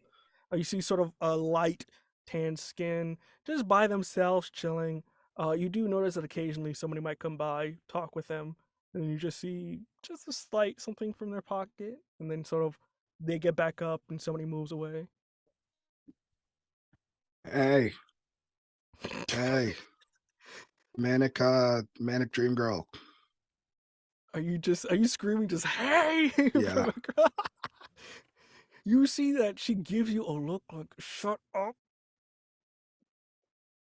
I walk She's over. selling pixie dust. The Vic. fuck the hell? Oh, I What still is- haven't tried that. That one's on my list. Is that a Hold fucking on. drug or is that One a magic second. item? And Misfit runs up to this person and I think like quickly rolls up his own pants and puts his legs into the water, sits next to them. You see she kind of just like, can I help you? Yeah, I heard you're selling pixie dust. Maybe I am, maybe I'm not. Who's asking? I am. God. You can roll manipulate somebody, and this instance you can because they are another monster. So Okay. you are actually Aw, gonna Okay, Nice. okay. Okay. I'm gonna do that. I got a 7. Oh God. 7. So with 7, it's kind of like a success, kind of. It's a mixed success. But with that, they kind of go, all right, I'll give it to you, but what you got for me? Well, that depends. And I think Misfit kind of leans into this person. What do you want? Oh, I only deal in material transactions, love. And I think Misfit kind of turns back to Eden and Vic. Either of you got anything valuable on you? Oh, clocked and loaded. The pretty eyes don't help. I mean, I'd rather not lose an eye. I think Vic just walks over, kind of leans down, knowing that this individual would like to be more discreet. What do you like? Money will do just fine. Oh, You that's weird people. easy. And I think Vic has like a considerable amount of money, considering she doesn't do anything. And has like a corporate government job, and is like, yeah, here's $50. And it just She takes it and just gives you what looks like to be like this almost like ethereal like powder, which is pixie dust in this sense, but not what they tell you in Peter Pan. This stuff specifically does make you fly, but also makes you see ghosts at the same time, which is 50-50. It's a great trip, or it could be a bad trip depending on what ghost he sees. sounds horrifying. Sounds amazing. Right. Anything else I can help you with? Yeah, what can you tell me about JD? She kind of looks at you. What do you know about JD? You're not asking any fucking questions if you want to get out of here alive. Threatening me in front of all these humans, not exactly the smartest move. Love. Vic's not very Yeah. smart. I eat humans for breakfast, lunch, dinner, snacks, after snacks, pre-sex snacks, post-sex snacks. Okay, thank you, Vic. And Eden finally comes over as well. And they take out one of their own pills, the Seraph pills, and they twirl it around in their fingers. If you're interested in material components, I'd be happy to offer a trade for information. You see, they could have put smoke in your face. What do you want to know about JD? I don't know much about the guy, but I know a little bit. When did you meet him? What's he like? Well, he kind of just came here. He's been pretty recent. He's been down for about a week. A week. It's a pretty short time to gain such a huge cult following, don't you think? You should tell it to his salon boys. Salon boys. what? Say more about that. She kind of points to some of the individuals there. You can see they have certain demonic tattoos in their lower arms, but they're all in sort of the same polo kind of uniform, just various different colors and dress pants. You see they're very hyped, like, let's go JD, get her to pump in. They're just doing weights in the backyard. They're very hyperactive, a little bit more abnormal than usual. He goes, salon boys. Beyond that, no, please continue. I'm just dying. And is JD enjoying his salon boys? Or is there a different goal here? Not that I noticed. He seems to be doing all right. He met somebody quite recently. His fiance. Didn't realize he was engaged. It just kind of happened. They both felt like they should go and do it. And who's this And who lucky exactly? person? Unlucky. Hell if I know. I'm the one who sells drugs. Didn't get an invite, so why would I care? And Eden kind of they go to start pocketing the Seraph. Oh. Too bad then. Whoa. All right, I didn't say I don't know them, but that doesn't know I know where they hang out. Well, Give me that little valuable thing you got there, and I'll tell you where they went. Words first. I like those who play hard to get. And kind of takes a cigarette, puts it out. You see they go in their back pocket, pull out a card. They hang out at this club all the time, so they're probably there right now. This better not be what I think it is. I think Vic takes the card. Take the card, look at it. It is the Aurora Club. We could have just went fucking here. Vic is pissed. I think Vic's gonna go push one of the JD boys into the pool. I love that place. Lift JD! And he gets thrown into the pool. He's like, what the hell, dude? Throws that one into the pool. You see the other guy, hey, I didn't know those guys. I didn't know those guys. I didn't know them. I didn't know. Turn your fucking lives around. Whatever you say, ma'am. Just- As you get the Aura Club, anything else? You got 2 hold you can use for this scene, Eden. If not, it kind of disappears. I'll go with, are there any dangers we haven't noticed? Like, is there anything here, like these salon boys or whatever, do they actually pose some kind of greater threat that we haven't noticed yet? From what you're saying, they are actually very strong. You see that while they were lifting weights, you're like, they're just lifting weights. No, they are lifting weights. We're talking about maybe 350-pounders on each side, and they're just doing it like it's nothing. It seems like these guys got a little bit of demonic empowerment here, even though they're still mortal. So it looks like they did some deals with JD. Uh-huh, they're all jacked up on devil juice. Got it. Mm-hmm.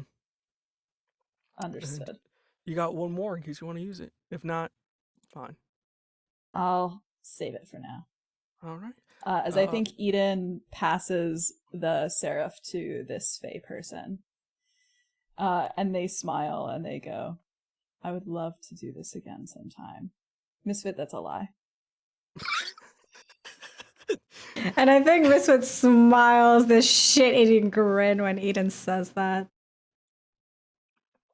Fantastic. You see they kind of go, anytime. I'll be here if you ever need me. Good. I'll be back soon. Lie. I think as everyone walks away, Vic kind of trails and says, that goth motherfucker isn't coming back here, dear. And then just like, See, it's just like it's a mix because like I knew that, but you said it out loud, and it's just they're just there by the pond, it's just twiddling their feet. he's part of the Catholic Church. They lie like it's their fucking job and then leaves. Which is funny because it is my literal fucking job out of the 2 of us. So with that, headed to the nightclub, or is there anything else we want to ask anybody on this campus before we leave? To the club. And to the club we go. To the club. Vic is mumbling the whole time, like, can't believe we're going back to this fucking place. Goddamn motherfucking girl.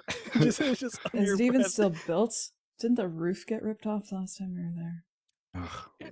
Did, but again, it's been 2 weeks, so they kind of, again, if you don't have a club fix, it adds to the aesthetic. You see that kind of pulling up. You can see that there are people still outside. It looks like they turned it around a bit and like, well, it's an open club now. I It's not hate that. It's not very hard, especially within a place like Florida where it's never really cold. It's like, well, we're an open club now. It's the middle of spring. But kind of pulling up, you see that it is about maybe late afternoon. You're about hitting night soon. And as you kind of do pull up, you see that there are some people not as long as the line as you were here last time. But kind of pulling up, you see that everything seems to be slightly repaired. The roof is still gone, but it seems like these guys are still in business. I think Misfit doesn't even bother waiting in line. They just kind of walk right past, bring Vic and Eden with them. And they go right to the front. With this, you have no problem because the same bouncer that was here last time, and especially that we kind of cut slightly back to you all just murdering these people, and then after they were watching this the whole time. Oh no! You walk past them, they go, "Not my job," and just immediately walk to the side and let you in free form without any complications or what. They're like, you see, they give a head bow, "Have a nice day, have a nice day, have a nice day." Yeah, Misfit winks at the bouncer as they walk in. And then once we are inside, I feel like JD is probably the kind of person that is relatively easy to find. Like, it doesn't sound like there's somebody who's subtle at all. So I'm just going to look for shenanigans, tomfoolery, any sign of JD. Fantastic. Feels like I read a bad situation here, so roll with that bad boy for me. I got a 9. A 9. Okay, with 9 you get one question you can ask here out of the list that we have. So what question would you like answered?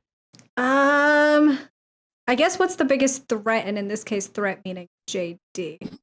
Fantastic. Well, looking about, you're trying to find somebody from what you've been described, someone who's very outgoing, someone who doesn't really care whether people sees him as he's supposed to.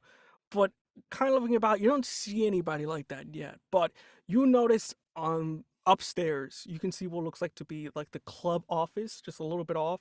You see that there is just the shadow of three individuals that are sort of talking and whatnot.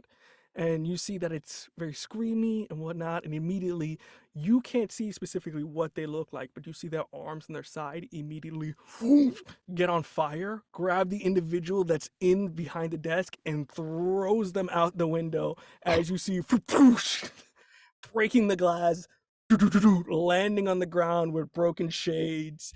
This Nice. individual kind of and sort of the person you see on the ground that looks like they just got the ever living crap kicked out of them. You see again broken shades, a little bit like scruffy black hair. You see they're missing a tooth after either punched or whatnot. You know this to be Rocco Miller. You know, this is the person that owns the club and just got the Ever Living Daylights kicked out of him as he's kind of just on the ground. Mm. I can only assume that he no longer owns the club, so Eden steps over his body. Is Rocco is like not normal. Rocco is a demon. So that does say Oh. qualms about somebody who just kicked his butt, just kicked the demon. He's Mm. not anything crazy, but you know Yeah. he works for the, head demons that are here. The Is he sort of major awake? faction. Yeah, he is. He's very awake. He's in pain. He's just on the Yeah. ground. Hey, Rocco. Who's that? Doesn't matter. What's the deal? Priscilla, I'm sorry. Who the fuck is? Oh my god! I think Vic just kind of picks him up. Oh my god, Rocco, and just like, come on. As you are doing that, you see two individuals begin to come down the steps behind him. The first one, who is leading it, seems to be what looks like a wonderful, stunning figure that's in sort of a suit of some sort, black, with a white collar, just with the heel sort of clicking down. You see they sort of have brown hair that kind of goes to the side, a Cuban woman with sort of this sort of, again, darker tannish skin, kind of going down. And behind her, you see an individual with their arms on fire at the moment, almost like lava cracks between them. A more darker tan individual, kind of coming down with their sleeves rolled up, and kind of looking at the rest of you. For you, Vic, you wait for a second, go, who the fuck is Priscilla? And then it kind of kicks in for a second now that you have an idea. There is a group of demons within the city known as the Renegades. These are a group of demons that somehow managed to get their own independence from the regular norm hierarchy here. And the only reason why they're able to do that is because the head demon, Priscilla, has these things called Hellraisers. These are immensely powerful demons that even you, Misfit, have heard of their exploits. There are a bunch of World War I soldiers that do the bidding of Priscilla. And with that, she's been able to gain her independence, fighting even off your father.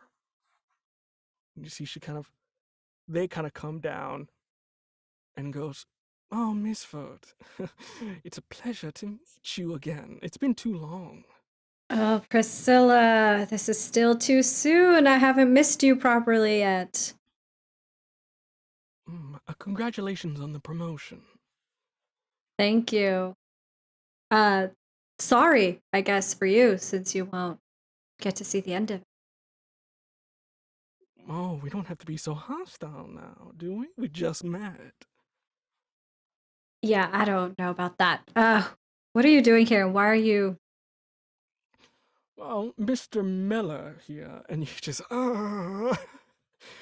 well, he has, due to recent events, his club got broken in and his territory is inflicting on mine. He's making way too many demon deals that I even know he is not capable of. He goes, fuck you. You don't know that. Kid, you are not in any position to be making fun of them. I ain't giving up the homie. Shut up. What deals? Demon deals. For what? Well, there's been an uptick. Usually Rocker here was only able to close about maybe 5 deals every 2 days. In the past few days, he's been able to close about maybe 50 a night. Sounds to me like Rocco is moving on up in the world. Becoming a better businessman. Why do you care, Priscilla? Because we demons, our power is based on the deals we make, so it's all currency. And he's messing with our currency.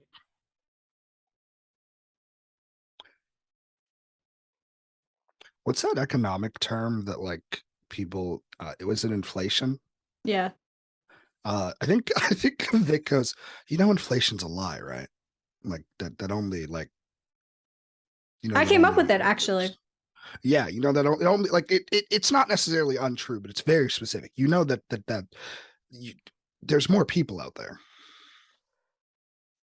Yes, but it's a little bit hard when we have a defined space to conduct our business. Anyway, we found out he's getting a little help from somebody. From who? Then our interests may be mutually aligned. And who is this striking vision of art? Sickliness. Thank you, Vic, but I'll take it from here. And Eden steps forward a little bit. We are also looking for a devil JD. I assume that you've just extracted that very same name out of this sad sack of shit. We just did. Apparently he's been staying here. Apparently these two are buddies. Well, considering the ruckus that you just caused, do you really think that JD would come back here, or are you going to expend the resources to hunt him down yourself? What do you have in mind? I never say no to a good trap. Call me intrigued. If you would please, roll a manipulate someone, please. Oh God, why do I feel like you have equivalently bad charm as me? Ruh-roh. Is this a negative? Is this a negative stat? Is it a negative? Is this a negative? Not my negative stat. My negative stat is tough. That makes sense. Sickly, My negative stat yeah. is charm. Okay, that is a 7. 7. So Sam again, mixed success. She goes, I do like myself not to get my hands dirty. Though I don't think you're gonna find JD here. This insolent idiot says that apparently he's getting married and is throwing a party later this evening. So you at least know where he's going to be. Who is he getting married to, by the way? People keep saying that. We don't know. Some other demon. Apparently their stuff is here, so maybe you can find out who. Oh, where? I would love to go look. Oh no. You see, Rocco, I ain't gonna never tell you anything. Shut up. Priscilla. I feel like... Are you holding anything out on us? Don't say that. I just simply know as the next king of hell. And they kind of point in the direction of Misfoot. A favor for a favor. Though I would ask that my Hellraiser join you. You see his arms kind of close up back to normal. This is Hector. Hector is extremely good at what he does, and I think will be of a great benefit to you. What benefit exactly is that? We don't need a an extra- babysitter. Believe me, Hector needs no babysitter, nor does he like it. You just look like you may need somebody to take care of business on top of, an extra hand, maybe a body shield.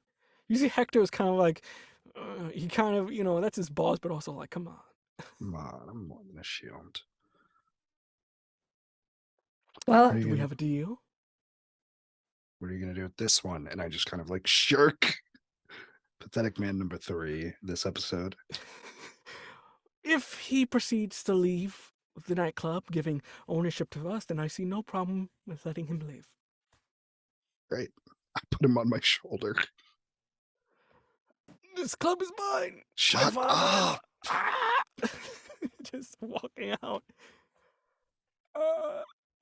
Hector, please let these individuals show them to where the sleeping quarters are, where we can find out whoever this fiancé is.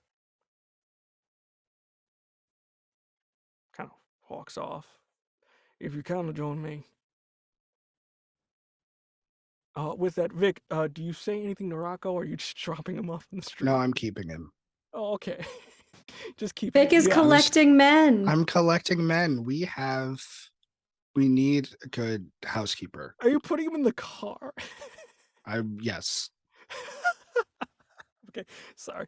Continue. Put him in the trunk, please. There's no space in the back. I'm putting him in the truck. In the trunk, just scoop. He's like, wait. Shut It's up. just cold. I think Eden pulls Misfit to the side for a moment and kind of like taps the bottom of his chin. Don't look so down, Misfit. Think of this as an opportunity. You are supposed to be king, aren't you? Act like one. I am already one. But you're right. Fine. Just fucking hate Priscilla. Well, then show her what you can do with your own power. And I think Misfit loves the idea of that. Like, Eden says that, and I think you can see, like, within him that it kind of like, it like stokes a fire inside of him. And he walks with a little bit more confidence after that, as they go into the sleeping quarters to see who the fuck JD is getting married to. Kind of opening into this room, it looks like a hurricane came through here. There's broken furniture. There's like the sofa's ripped off. It is something happening here, but it doesn't look violent. It looks intentional, which not only gives you ideas of what went on in here, but that's not important for you right now. I think it looks familiar to Misfit.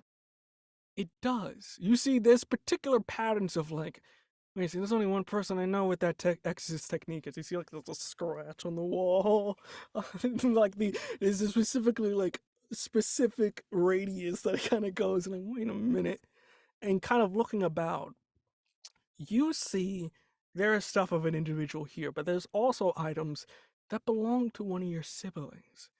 You see, Awar is here. Awar is the fiancé to JD, and you know from your father, he would never in a million years allow this to even be conceived of. And I think Misfit just seeing the stuff, one after the other, takes this big sigh and says, oh my fucking... What?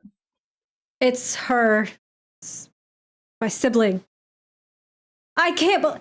Who the fuck gave them permission to be... Where is she? Where is she? We don't know. You know in the back of your head, she shouldn't be up. They shouldn't be up. What are they doing up here in the first place? But before we get into that, Eden, looking about, you see like a tome of some sort with sort of a black skull on it, sort of glows a bit in terms of like a volcanic light to it. I need you to roll me act under pressure. This is a temptation. As you see the perfect opportunity to find something of power that may help you. 5. 5? Fantastic. With a 5, if I'm not mistaken. Double check myself. Don't forget to mark experience. Yes. Oh, thank you. I'm almost at a level up. I've not been rolling well. With that, for your temptation, are you gonna give in to getting this book? Nobody's noticing. Absolutely. That's my book.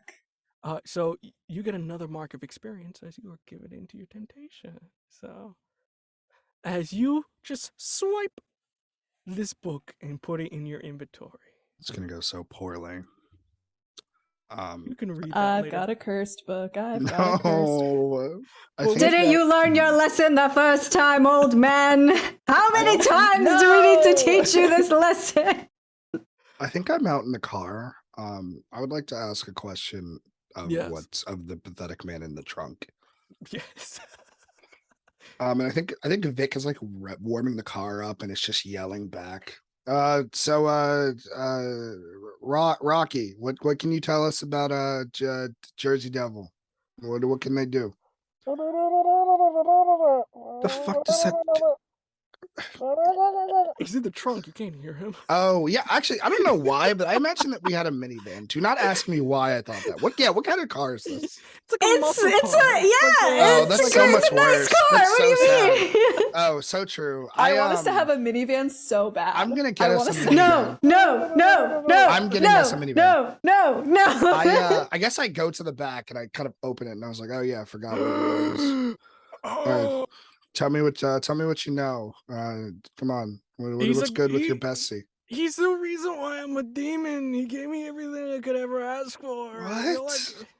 yeah, I was, I'm a little older. I was like born in like mid 1800s, but me and the boy, we just like vibe together, and we were just heart to heart. He made me a demon, and I came back, and I was like, and he's getting married. Like, Were I you saw, invited to the wedding? yeah, I was invited to the wedding. I got the invitation with the address in my crib, but Hand it I over. was just Oh, in the crib. Good where? points. Like your house or in there? Yeah, it's in Go there. get it. I live at the club. Come fucking get it. He kind of gets out. Gets kind of almost shame walking, limping his way over. And with that, you see Misfit and Eden. He kind of walks in. I'm sorry, let me just get something here. There it is. And he kind of gives it to you, Vic. Here you go. Thanks. Can I Get back in the leave trunk. now? Get back in the trunk. I don't want to go back to the trunk. Oh my fucking god. I count the number of people here. Okay, you can get in the back, but you don't touch anything. Yes. He kind of Wait, walks. I don't want to sit next to him. You ain't no ray of sunshine either. Fuck you too. You see Hector go, okay, everybody, where are we going? I got the address. Let's go. Come on. And I think Misfit has in his arms like a bunch of our shit. Just a bunch of it. That he has angrily stolen. Yeah, you just put all, you know what all her stuff is. You see like, oh my god, just What? like, Why don't you they put it in the are, trunk? you know, Misfit, that they're known for all kinds of shenanigans, but this, top of the cake, this was the stupidest thing they've ever done in their life, so. I think when Vic suggests putting it in the trunk, instead, Misfit just, again, in the passenger seat. So Misfit just starts throwing it back to the seat behind, like one after the other, and is just like, I told him not to start doing this shit. I don't fucking understand why she insists on coming down here. How the fuck did they even get here? And didn't even call me, didn't even bother to visit me. Their own sibling. I haven't seen them in what? Years? Fucking hell. You see What do you that, even do with this? Eden is holding an object of some kind. That's to, actually, you probably don't want to know. It's a very specific kind of torture that some mortals, turns out, actually enjoy. Learned that the hard way. you see just on top of the glass, like a palm, just, I will eat your soul. Eden turns it around actually meticulously. Like, Turn around. and then they put it in their pocket. As you just put more shit that doesn't belong to you in your pocket, you guys proceed to vroom, almost like, who's driving? I'm just curious. It's Vic. Hmm? It's me. Vic. Okay, so at a normal pace, because Is it a normal pace? Hold on, Vic. Is it a normal pace? Hilariously enough, as we begin to learn more about Vic, Vic is actually a very good driver. Boo! drives like a grandma. I Tomato, know tomato, this. I tomato, know this to be tomato. true. Boo! I think Misfit keeps like tapping the dashboard, being like, "Come on, go faster. Come on, dude." Increases the speed by 5. Oh my god, you're killing me here. I'm going faster. What do you You're want? killing me here. Oh my god. You're not I'm even. gonna Increases- kill both of you if you keep arguing. You see Hector go, I swear to God, I will punch the living daylights out of you if you don't stop. Grow up, goddamn. I am the only one who gets to threaten them. You just got here. Shut the fuck up. You know what? I don't want to be here, but I've been sent here. So how about we just all play nice and we can You go work on for us back today, home. so What do you do in your spare I time, work Hector? with you. There's a goddamn difference. No, I really don't think that you do. You see just Rocco go, he's right. Shut the fuck up, Rocco. Hey, you don't get to yell at him. That's my job. That's right. Yeah, male wife secured. The dynamics in this car are rancid. They're fucking rancid. What is happening? As just the whole argument going down, and as you're sort of driving, it gets about nighttime at this point. And as you're sort of driving, you stop the car as you can't drive any further. As you see, there is a block party going on. No. You don't know how long, as this specific area is kind of like, it's known as Flores Row, which is just the party avenue. This is where everything goes down, especially during spring break. This place is packed. But even so, it's more packed than usual. And I need from Misfit and Vic, Oh, God. would you please roll me fuck. Keep Your Cool? I want to fail so bad. Or act under pressure, my bad. I'm mixing up act my under games pressure? here. Yeah. Oh, God. What do I roll? What do I add? Let me look. This is your cool. Oh, you hate... Oh, wait. I'm good at that, actually. I got a 10. Fantastic. Come on. Oh, God. I keep dropping my dice. We're just going to grab more. Come on. Let me fail. I'm trying to level up. God damn it. All right. I got a 9. 9. All right. With that, Misfit, you're fine. Eden, you don't have to roll, as you feel weird tension in your chest, but then goes away. For Vic, you start to feel something come over you. You are feeling a hunger. Oh, no. You need to feed on something, or this effect is going to take over you. There's an effect that will happen to you if you don't feed on anybody. So it's your choice. Either you feed on somebody. And there's a number of applicants here in the car. There's also people on the street. My question is, how much do I need to feed? Is this a full hunger, or is this like medium? This is a medium. There will be a slight, because it's not too bad. This is only because there's a magical effect coming over you, and it's making you want to feed right now. Either you feed, or this effect just happens over you. God fucking damn it. I think Vic grabs what is their name? Pathetic little man. Rocco. I think Vic grabs Rocco and is like, I'll be right back. Puts him over her shoulder, and just goes into the car. Wait, into the car or into the car? Are we? I all assume in the we're car? like out of the car now, and that's why Vic's going back in. Okay. Yeah. What's up, Vic? Shut up. And a combination of fade to black and devastating to this poor little Meow Meow's body. I think Vic comes back a little more satiated. What happens to Rocco? You can see Rocco is just almost like comatose at this point. Yeah, he does not come out of the car. It's a mixture of horror and a smile, and she's just he's had a rough day. I think Vic just kind of wipes her mouth, closes the door, kind of pissed, and then comes back. It's fucking something's going on here. I didn't know we had time for that. I would have prepared, but oh my god, this how you do business? Goddamn! No, holy shit! This place is fucking. There's a magical effect going on. Something made me hungry. Aren't you always hungry? You could just ask Vic. And I would like to use a move. I have a move called Force of Will. When I apply my will to dispel a magical effect, spell, or suspension of a phenomenon, I can roll plus weird. Do it. Do it. I will do it. I'm very excited. Did you fail? So much. Oh god. That is 7. That was actually not a complete failure. 7 with my weird. 7. On a 7 to 9, I take 1 harm as the strain of dismissing the magic unravels you. With that, you almost like Jean Grey-ish, you start to bleed. Oh. I actually have another move called Bad Luck Charm. Sorry, I've got several happening? moves. I ain't done yet. This is not my And another final one. form. Whenever I use magic and miss, this is technically not use magic and miss, but the backlash never affects me directly if there's someone else around to hit. It'll go for allies, other hunters, and innocent Can it bystanders. be fucking So- Rocco? I was actually going to offer was- myself.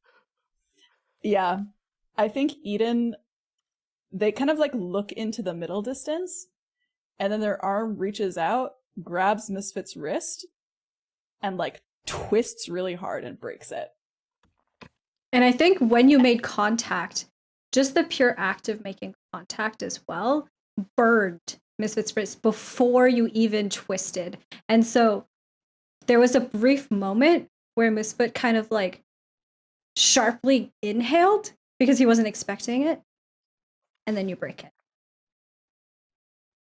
And whenever Eden's magic touches you, or anyone, this is just general knowledge, it feels like putting a live wire in between your teeth. Like, that's what it feels like to have their magic run through your body, and there's like a snap of that in the breaking of that bone as Eden does it. And dispels the magic. And it's a familiar feeling too, I think. One that Misfit has felt many, many, many times before. I look at what is this got not Rocco. I look at It's in the back. no, not Rocco. The other one who's not Rocco, big guy. Hector. Hector. I look at Hector and I say, I lied. Yes, it is always like this. No, really. I could never guess. Oh, fuck you. And it's like, I didn't know you could dispel the magic. I wouldn't have fucking did that. Eden, I will say that dispelling it, you noticed whatever was going around was an intense magical drunkenness, which means that anybody that enters this radius immediately just gets wasted completely from the get without having to drink anything. You see a number of these individuals kind of like go, they kind of die down, but they're still partying. So it's just like, it's just back to normal-ish. It wasn't as crazy as it was a get. Because you see, they were about to go party X on this place. They were about to just start breaking things and everything, but you kind of calm down the situation. So people are just partying. So people are just leaving. So you do notice that. But with that, you see Hector go, well, if anybody else want to do any kind of weird shit, can we now go to wherever this place is? So I don't fucking drink, yeah. Eden looks sideways at Misfit and says, sorry. That's a lie. They're not sorry. And I think Misfit scoffs at that sorry. Doesn't call them out on it though. And nursing or sort of like rubbing their wrist with one hand, Misfit just kind of looks around. And is there some way for me to be able to track down my sibling? Given that we share the same bloodline. I would say, especially after you taken out, like it's almost like a radio jammer that was going on. You know exactly where they are. You see, there's a mansion nearby that apparently they're holed up, and you can sense their aura. They're there. Come on, I know where she is. Go on, Hellhound, lead the way. Kind of heading down. You guys go off in just a quick camera shift as we see Rocco just sleeping. We do see somebody, just a random individual, kind of as Rocco's sleeping. It's almost like a vial. Puts it right next to their neck. That is so Corks in and walks unfortunate. off. That's creepy and cringe, and I don't know anything about it, but I'm gonna keep acting. Continuing on, you guys get to the door of this mansion. You can see that there's nobody particularly outside right now. You can hear a lot of commotion from the inside, and you can hear almost like the muffled of just a very loud and irritating voice just saying stuff. You don't know exactly what they're saying, but you can just hear it. Okay, before we go in there, I do need to warn you two. Aware is a acquired taste. And you're not? I was just about to say the same thing. Like, where's that scale from you to, on a scale of you to heaven? Okay, what?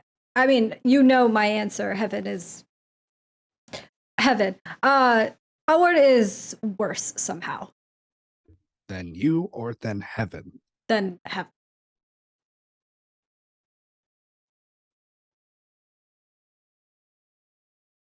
Well, I like my twin just fine.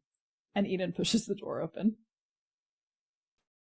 You push the door open, and as you do, you see what looks like to be kind of a makeshift cathedral. It's a little bit in terms of there's some slight altercations to it. You see that the stained glass is a little bit more hellish in nature. You see that the cross is upside down, and you see what looks like to be a priest.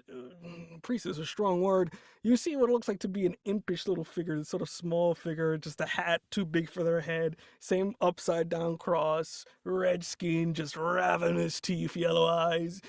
With another group of individuals, there seems to be like two of them holding this large book. And on one side, you see Alvar, which is your sibling. You say they are in a suit at the moment with sort of their black hair just let down, very lovely sort of getup that they have going on, dark brown skin, beautiful eyes to everyone but Miss Vert. Uh, and with that, you see opposite to them is another figure. You see that they have a very sort of gruffish look to them. You see they have black hair that's kind of just almost like very 50s style, just with a little bit of a curl to it.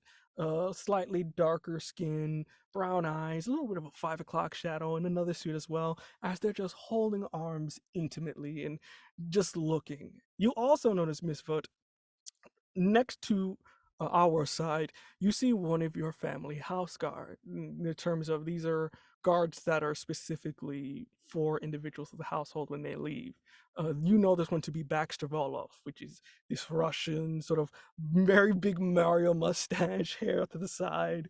Is just there, almost acting like a royal house guard, protecting our. And you see the demon kind of please take your seats as he sort of points to you see almost like in a sense of you entering, there's like an usher. Be like, take these, seat there. I think Misfit holds up a hand and walks right past the usher and pulls out like a bracelet of ours that he had stolen from the room and throws it at his head.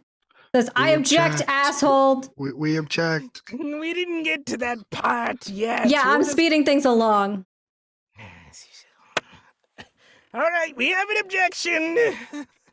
Just, you see your sibling kind of look at you with just like, what in the... Sibling? What are you doing here? What are you doing here? You're not even supposed to be here. I'm getting married. Yeah, I don't think so. Oh, and who made you in charge? Dad, actually. Didn't you hear? No, he didn't. No, he didn't. I would know. I would know. He actually hi, our mix our.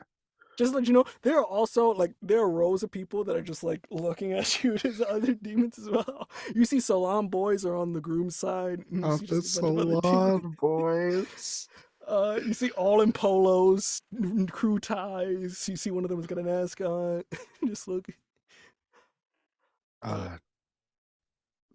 Wait, actually, this is a good question. Do we know that you're King of Hell now or whatever? Is that something that you told all of us?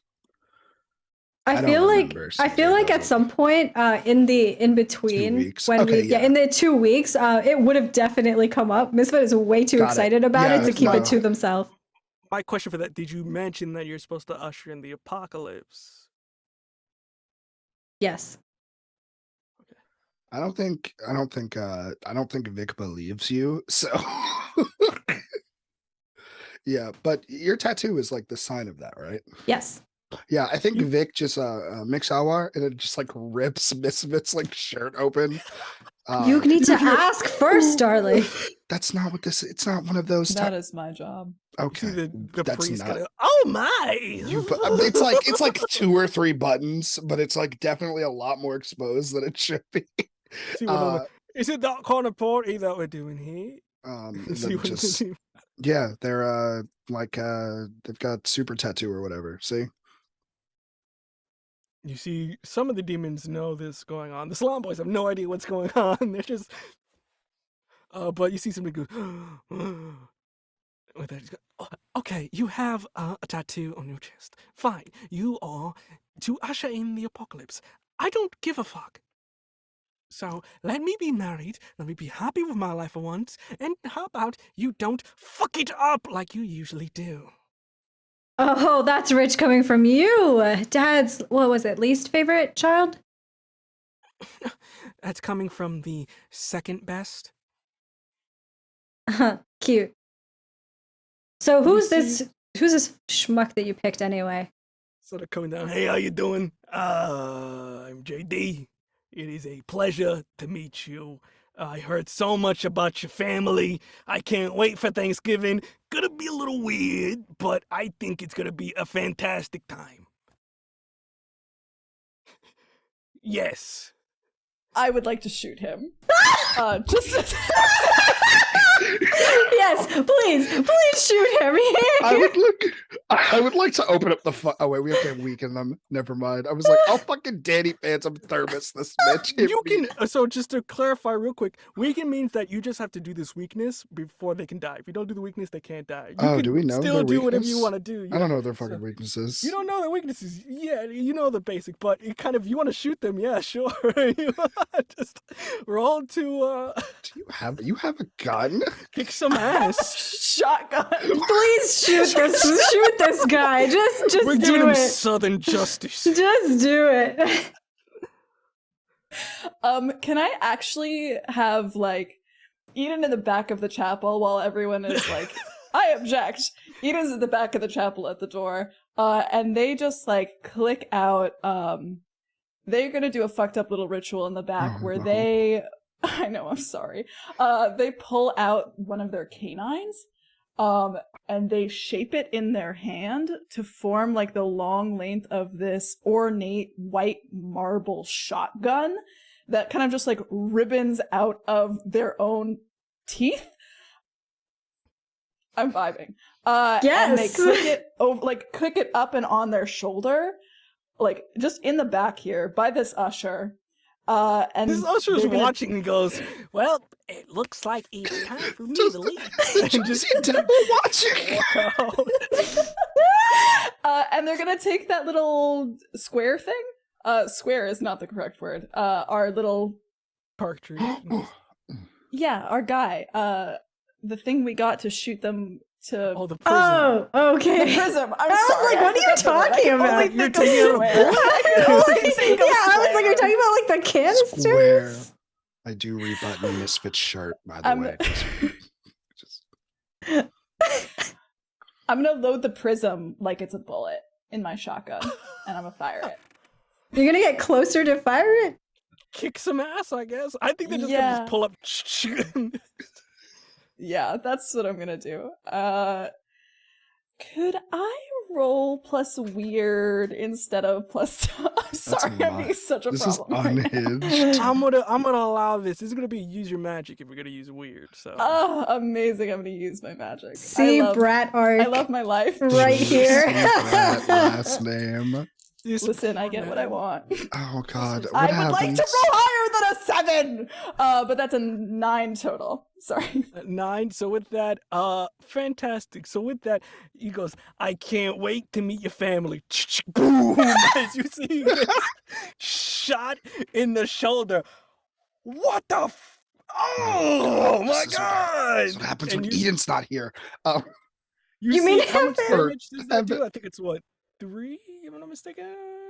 Yep, that's 3 harm, close, messy, loud, baby. That, Okay, with yeah. that, you see that you do shoot it, but the prism was specifically that you hold it, shoot, and they get absorbed. That's one thing. As you see, you just turned into a projectile, so it That's just so fucking pierced funny. into its shoulder. And then the second thing is, he said specifically they have to be weakened first. This man Yes. hasn't had anything happen on him yet. So with that, he just goes, "Oh So my it's just god!" sitting there. It's just like a rock. You With just that- got a rock at him. You see the Salon boys go, "Oh, hell no, you ain't doing nothing to JD. Let's get him." And with that, you see they immediately all get up and proceed to bomb rush Misfoot. As you see, they come at you and immediately begin to just wail on you as you take Unhinged. What the fuck did you just do, Eden? You take 2 points, 2 harm here. You're getting instantly, rocked. you refreshed your health, so you guys all at 0. So just to let you know. Was With I that- at 0 because Eden broke my wrist earlier? Oh, sorry. Yeah, so that's 1. So you already started off with 1. These guys come in. They begin to wail. They give 2 harm minus whatever your armor is. So with that, they begin to punch you. And at first you're like, I can take this. This is mortals. But you see that sort of sigil on their arm, and as they punch, it hurts as you just get wailed on, and they begin to kick you while you're down. I don't think Misfit stands for that. Well, one, because I'm being attacked, but also, like, metaphorically, Misfit does not stand for that. And I think they remember what Eden had said to him earlier about being the king of hell and acting like it.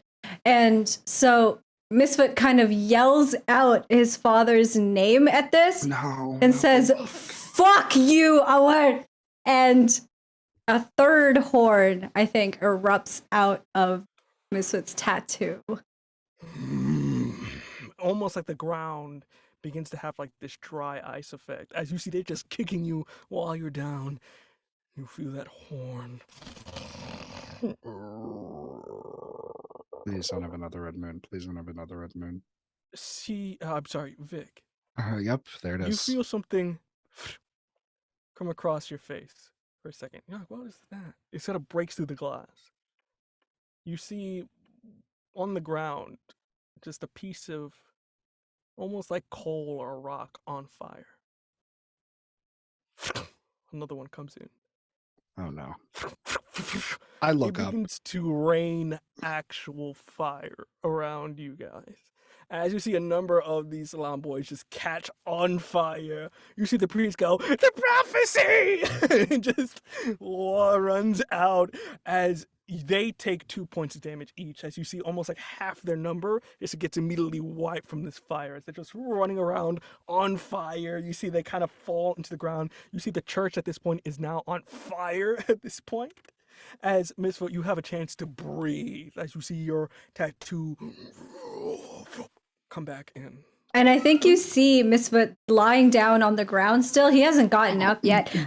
Their clothes like starting to burn and singe at the edges, and they're just laughing as they're lying down on the ground, just laughing. And they look up at Ower and they say, "That's what Dad wanted.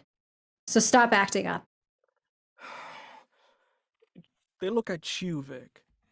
I need you to make a Oh no. act under pressure. He goes, "If you'd be so kind, could you please take care of your friend?" As you see, no. almost their pheromones begin to. I could fucking kill Misfit who's at 3 health harm right now. This is a problem.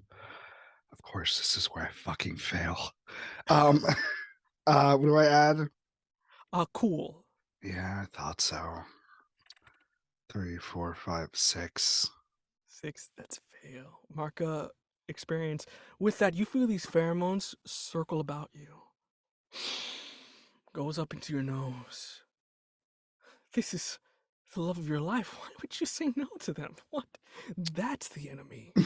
Oh no. As you look at Misfit, I need you to kick some ass. Yeah, no, that's not a problem.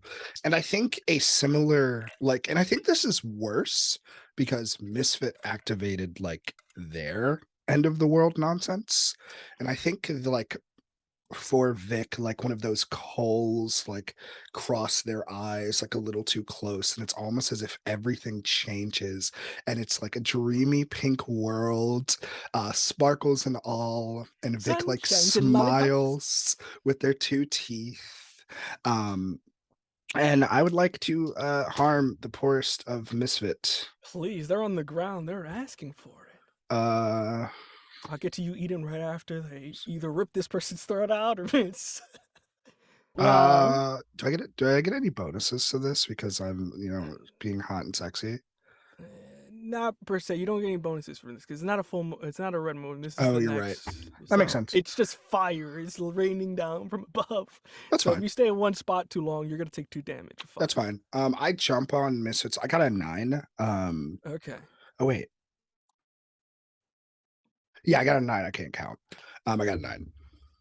So yeah, you just. Could I try to protect someone? Oh, please. Wait, hold on. That's a Yeah, move. Yes, it is. It is. Let's see what happens here. Let's as you see slow motion, you have no idea what's going on. People are on fire. It is a whole mess. So I roll to think, protect. actually, surprisingly, Eden seems completely nonplussed by this, and they're watching what Misfit does, what Vic does, what Our does, and what JD does very carefully. Like, they're just studying the shit out of this moment. But then when Vic turns on Misfit, they're gonna start moving. So I will roll 5 minus 1. No! 4.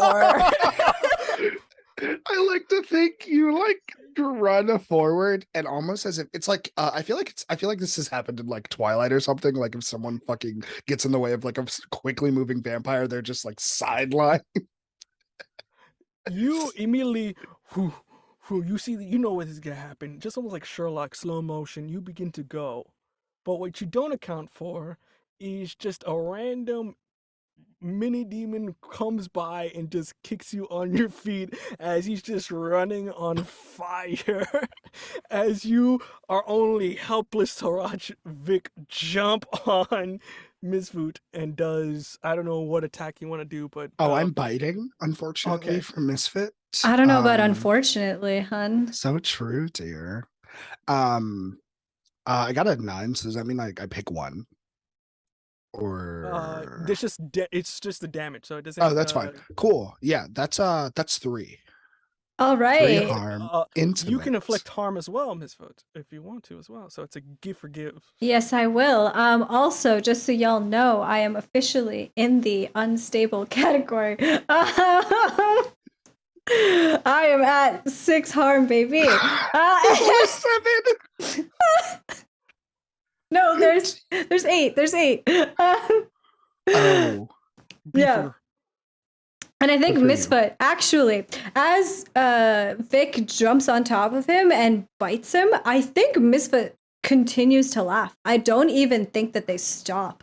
And when Vic kind of like removes herself off of them, they look up at you and they say, come on, you can go harder than that. I can take it. And they go to their side, to their pants, and they pull off that familiar chain and they pull out their gigantic hell sword, but it's a heavy weapon. I only have one good wrist. And I think Misfit is unable to wield it properly, but kind of like as it's coming out, as the chain is like, we can see it sort of like transforming into this gigantic sword, like wreathed in flames. I think as it's doing the transformation is when Misfit kind of like swings it at Vic, kind of like using the momentum of it, but ends up just like, instead of it being like wielded with precision and with intention in his hands, just kind of like flops onto the ground next to him. Fantastic. So you take Vic. It's 4 harm normally, but I feel like you can have that or something because I will say probably 2 because you're because I'm not using it properly. So with that, Vic, you jump on this person that you consider hostile, rip into their throat, and kind of them laughing at you confuses you as you get sliced just on the side as you begin to come back to your normal state and going, what the hell's happening? At this point, you see your sibling and JD go, okay, honey, let's go. And with that, proceed to run out the back Vic as is they're trying to get away. Vic is upset. I think Vic like tastes the blood in their mouth. Just the fuck, Misfit? Like, oh hell no. Can I like chase them or? Yeah, you can chasing down. With that, as you sort of go out the side, you see that as he opens the door to the back of the church, you see Hector come in, clothesline JD as he gets clothesline as you see your son go, what? Vic, you have a chance here as JD's on the ground. He's hurt. Specifically, I think he's got. Yeah, so he's getting there. He's almost like if he takes another hit, he'll be in a state that you can. In the most unfortunate way, because I think Vic is in feral mode, and I rolled really high. I would like to grant, I'm sure they're a demon, it's probably not going to kill them.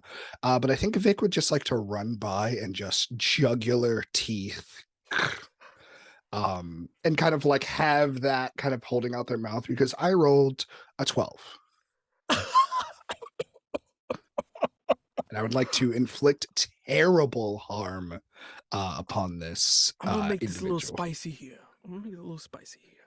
I need you to roll me an act under pressure as Oh, you are feeling no. feral. And especially with you ripping out, you see the blood coming out. I need you to roll. So is it plus cool? Yes. Yeah, 6. 6. It's not enough. You feel something inside of you that you haven't felt in a while. It's almost like echoing in your mind as it just has one request. And with that, you see your monstrous side come out a little bit more than usual as you become less human, as you just bite and suck the soul, as you're also in the most messiest way possible. It is not clean as you begin to. You see that you hurt him so bad that Hector has to push you off. Yeah, and in like a weird fucked up way, I think like Vic tears the jugular, and like normally people can't see this, but I think because it was so close to being devoured, you see like a piece of their soul being like ripped as Vic just kind of like fulfills a little bit of feeding. I will say real quick, Vic, because you're not. This is not a full feeling, but you get quick flashes. Yeah. You get a purple sky. You get a meeting between various individuals with different colored eyes. And the one word that you can get inside of your brain without you completely losing it is Dread King. And the vision of someone with blue eyes and cracked skin. Before you come back to normal, a little bit scared of like what just happened. Covered in blood, yeah. JD is on the floor like. Fucking God. Eden comes to stand. I don't know, they beat that piece of shit devil that knocked into them with the butt of their, shotgun. Yeah. And then they come to stand over Misfoot, and the prism that had like lodged into JD and then kind of fallen down on the steps, I imagine, is also right there. They take it, they load it again, and they aim it at JD this time, to do the whole sucking him into that cube You thing. remember, I gotta hold it 2 hands and not into a shotgun. And I think to help this time, because like you're right over Misfoot, so I think Misfoot even like still lying on the ground, kind of in this like weird, like euphoric state almost. I think he looks up at Eden smiling and takes his leg and kind of kicks Eden's a little bit to like fix his stance. Wordlessly. I didn't ask for your help. I gave it to you anyway. Kill the man.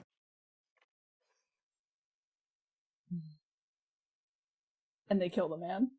Are you gonna kill him or I capture don't think he him? dies. This is I think, different yeah, thing. I think we're capturing This it. is a We're kill fucking him. capturing If you wanna it. kill him, just let him bleed out. Misfoot is out for blood, okay? What you do is up to you, It's Eden. up to you. It's up to you, Eden, Eden, you but were given Misfit's very out for strict- blood. You have the Yeah, right, rock. Decision here. Evens I kill him, odds I don't.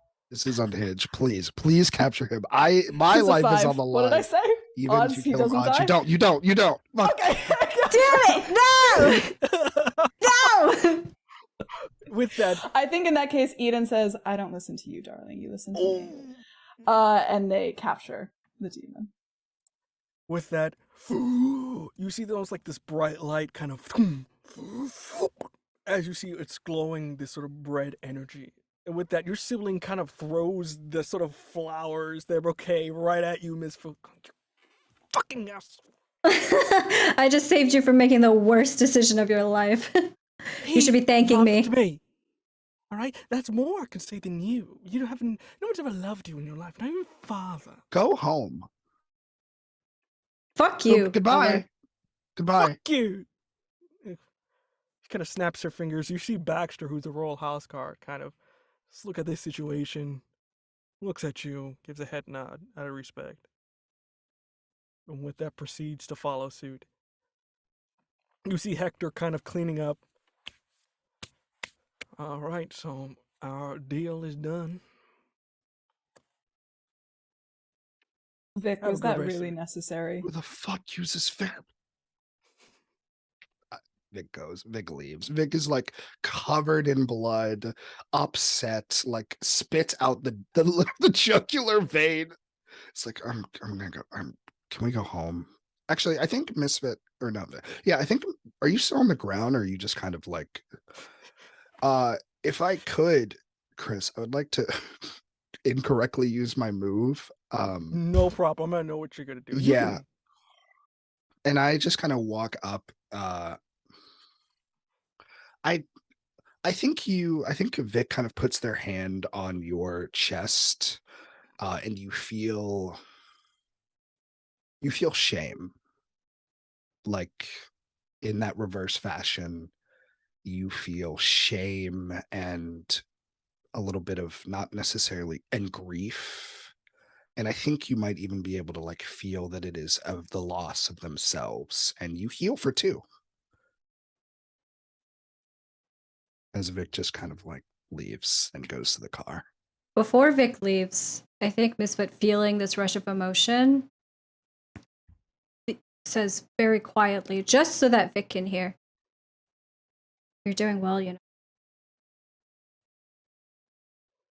No response.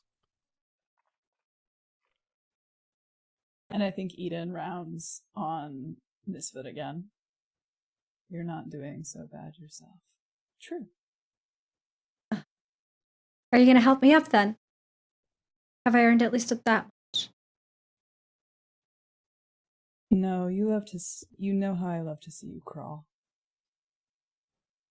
Oh, come on. I only have one good rest. How cute would it be if you had neither? Why don't you find out? And Eden kind of kneels, puts one hand up underneath their chin, looks at Misfit like they're a piece of interesting information that they could eat. And they lean forward and they kiss him on the mouth. And I just took a brand new move because I rolled for shit so much tonight. Another move!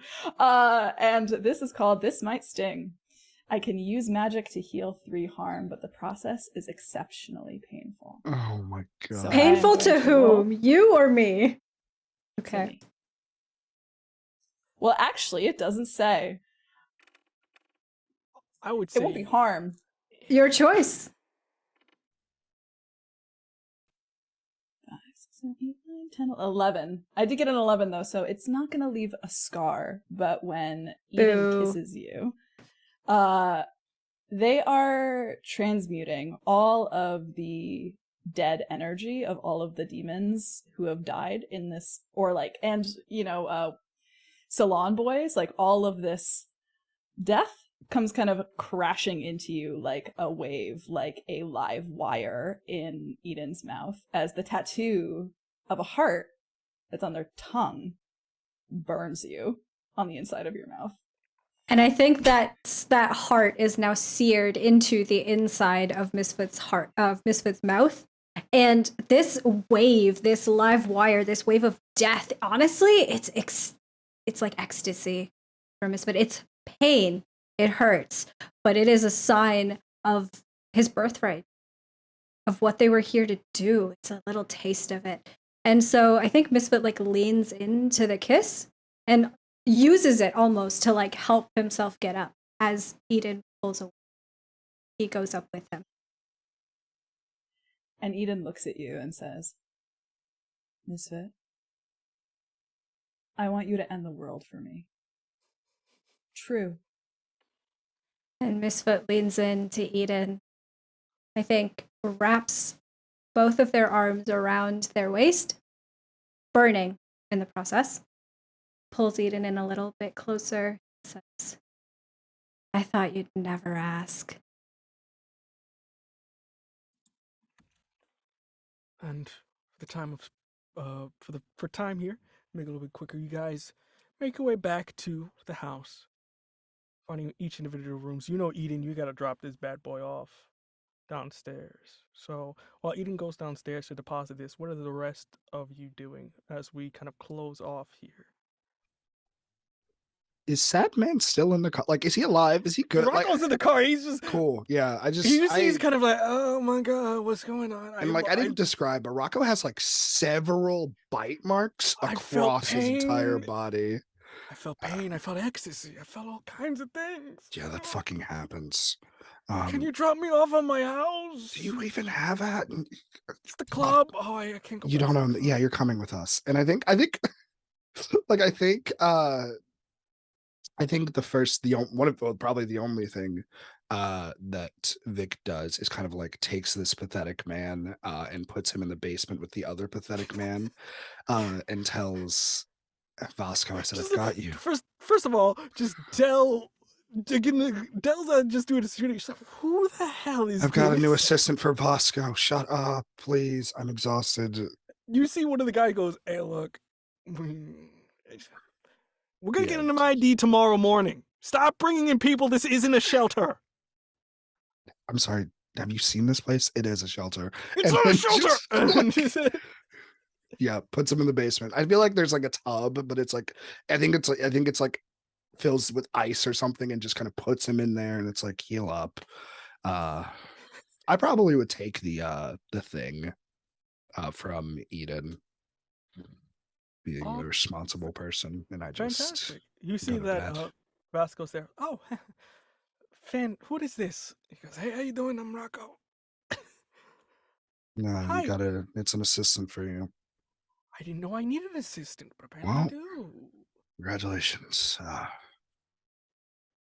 You got one. So welcome to the agency. I've never held a job before, so this is gonna be fun.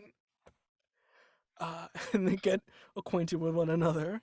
With that, you proceed to, and you start to see almost like a red mist begin to fill up into the tube as you see JD still on the floor. You see he's got his wedding suit like off and just very disheveled, and he goes, I just was getting married. I don't know why you guys were so hostile. Oh, he comes out of the thing?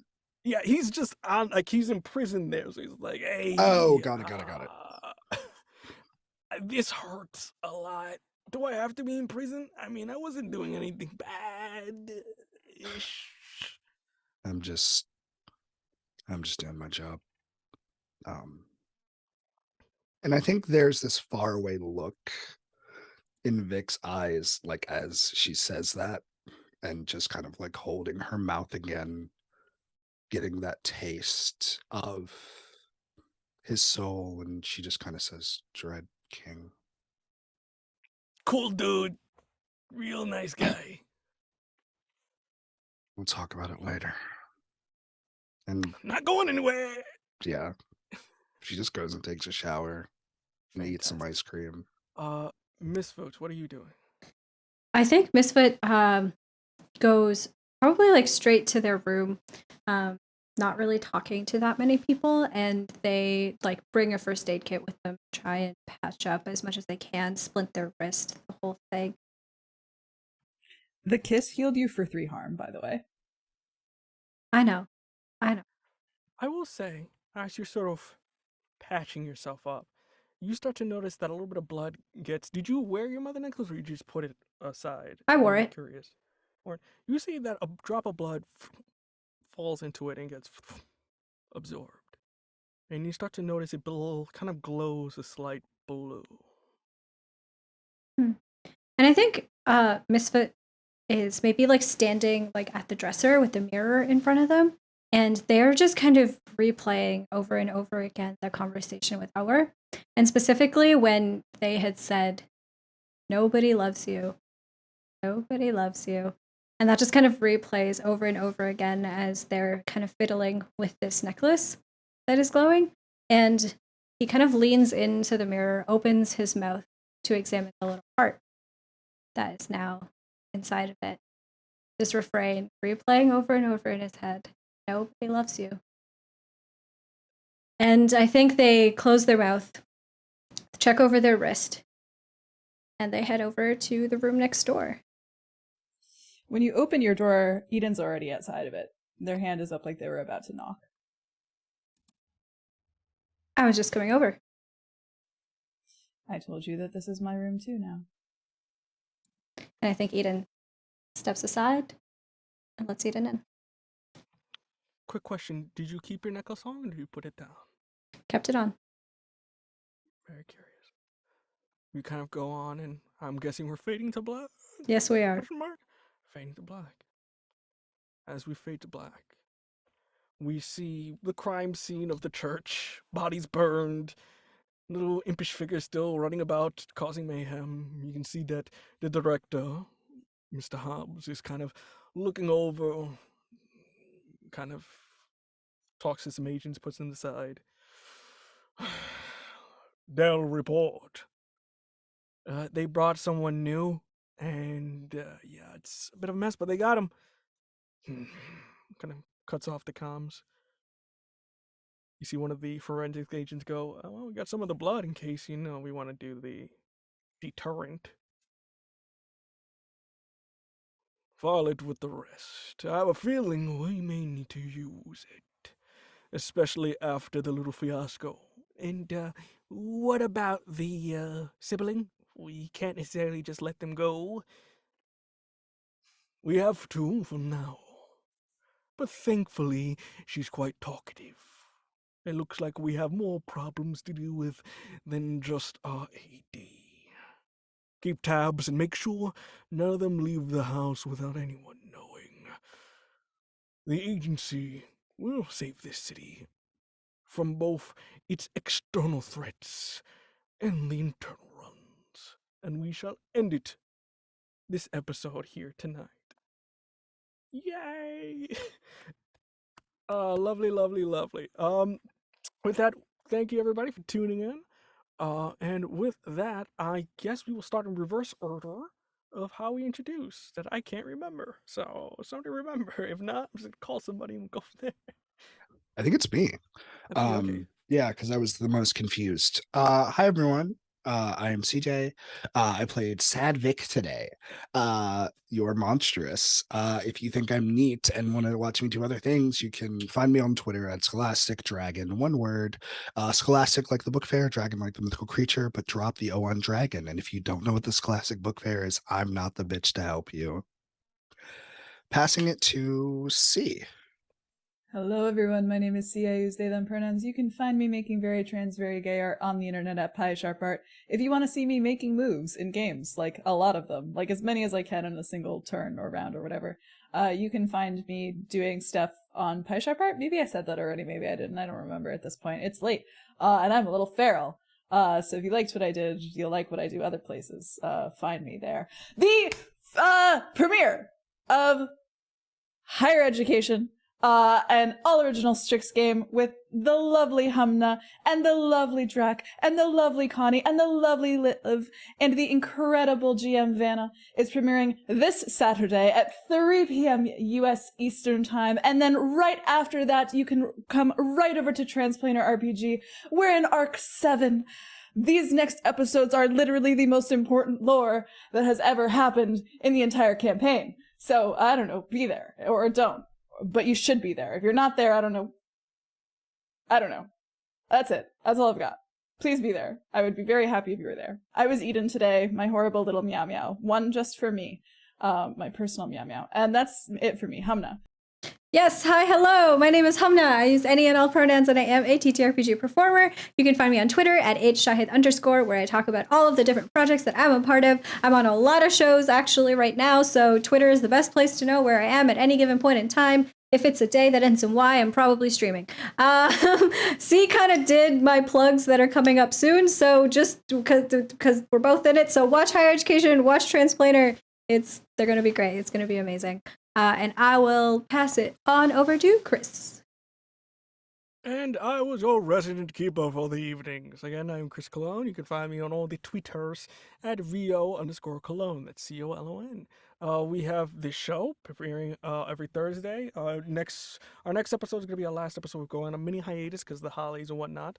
And also tomorrow, FreeForge is opening up their player applications. So I am running a Cyberpunk Red game, which is going to be great. So if you want to play with me, or if you're curious, there's going to be a bunch of games, including mine there, in case you want to join. So it's free for all there. So look for that tomorrow over at Free Forge.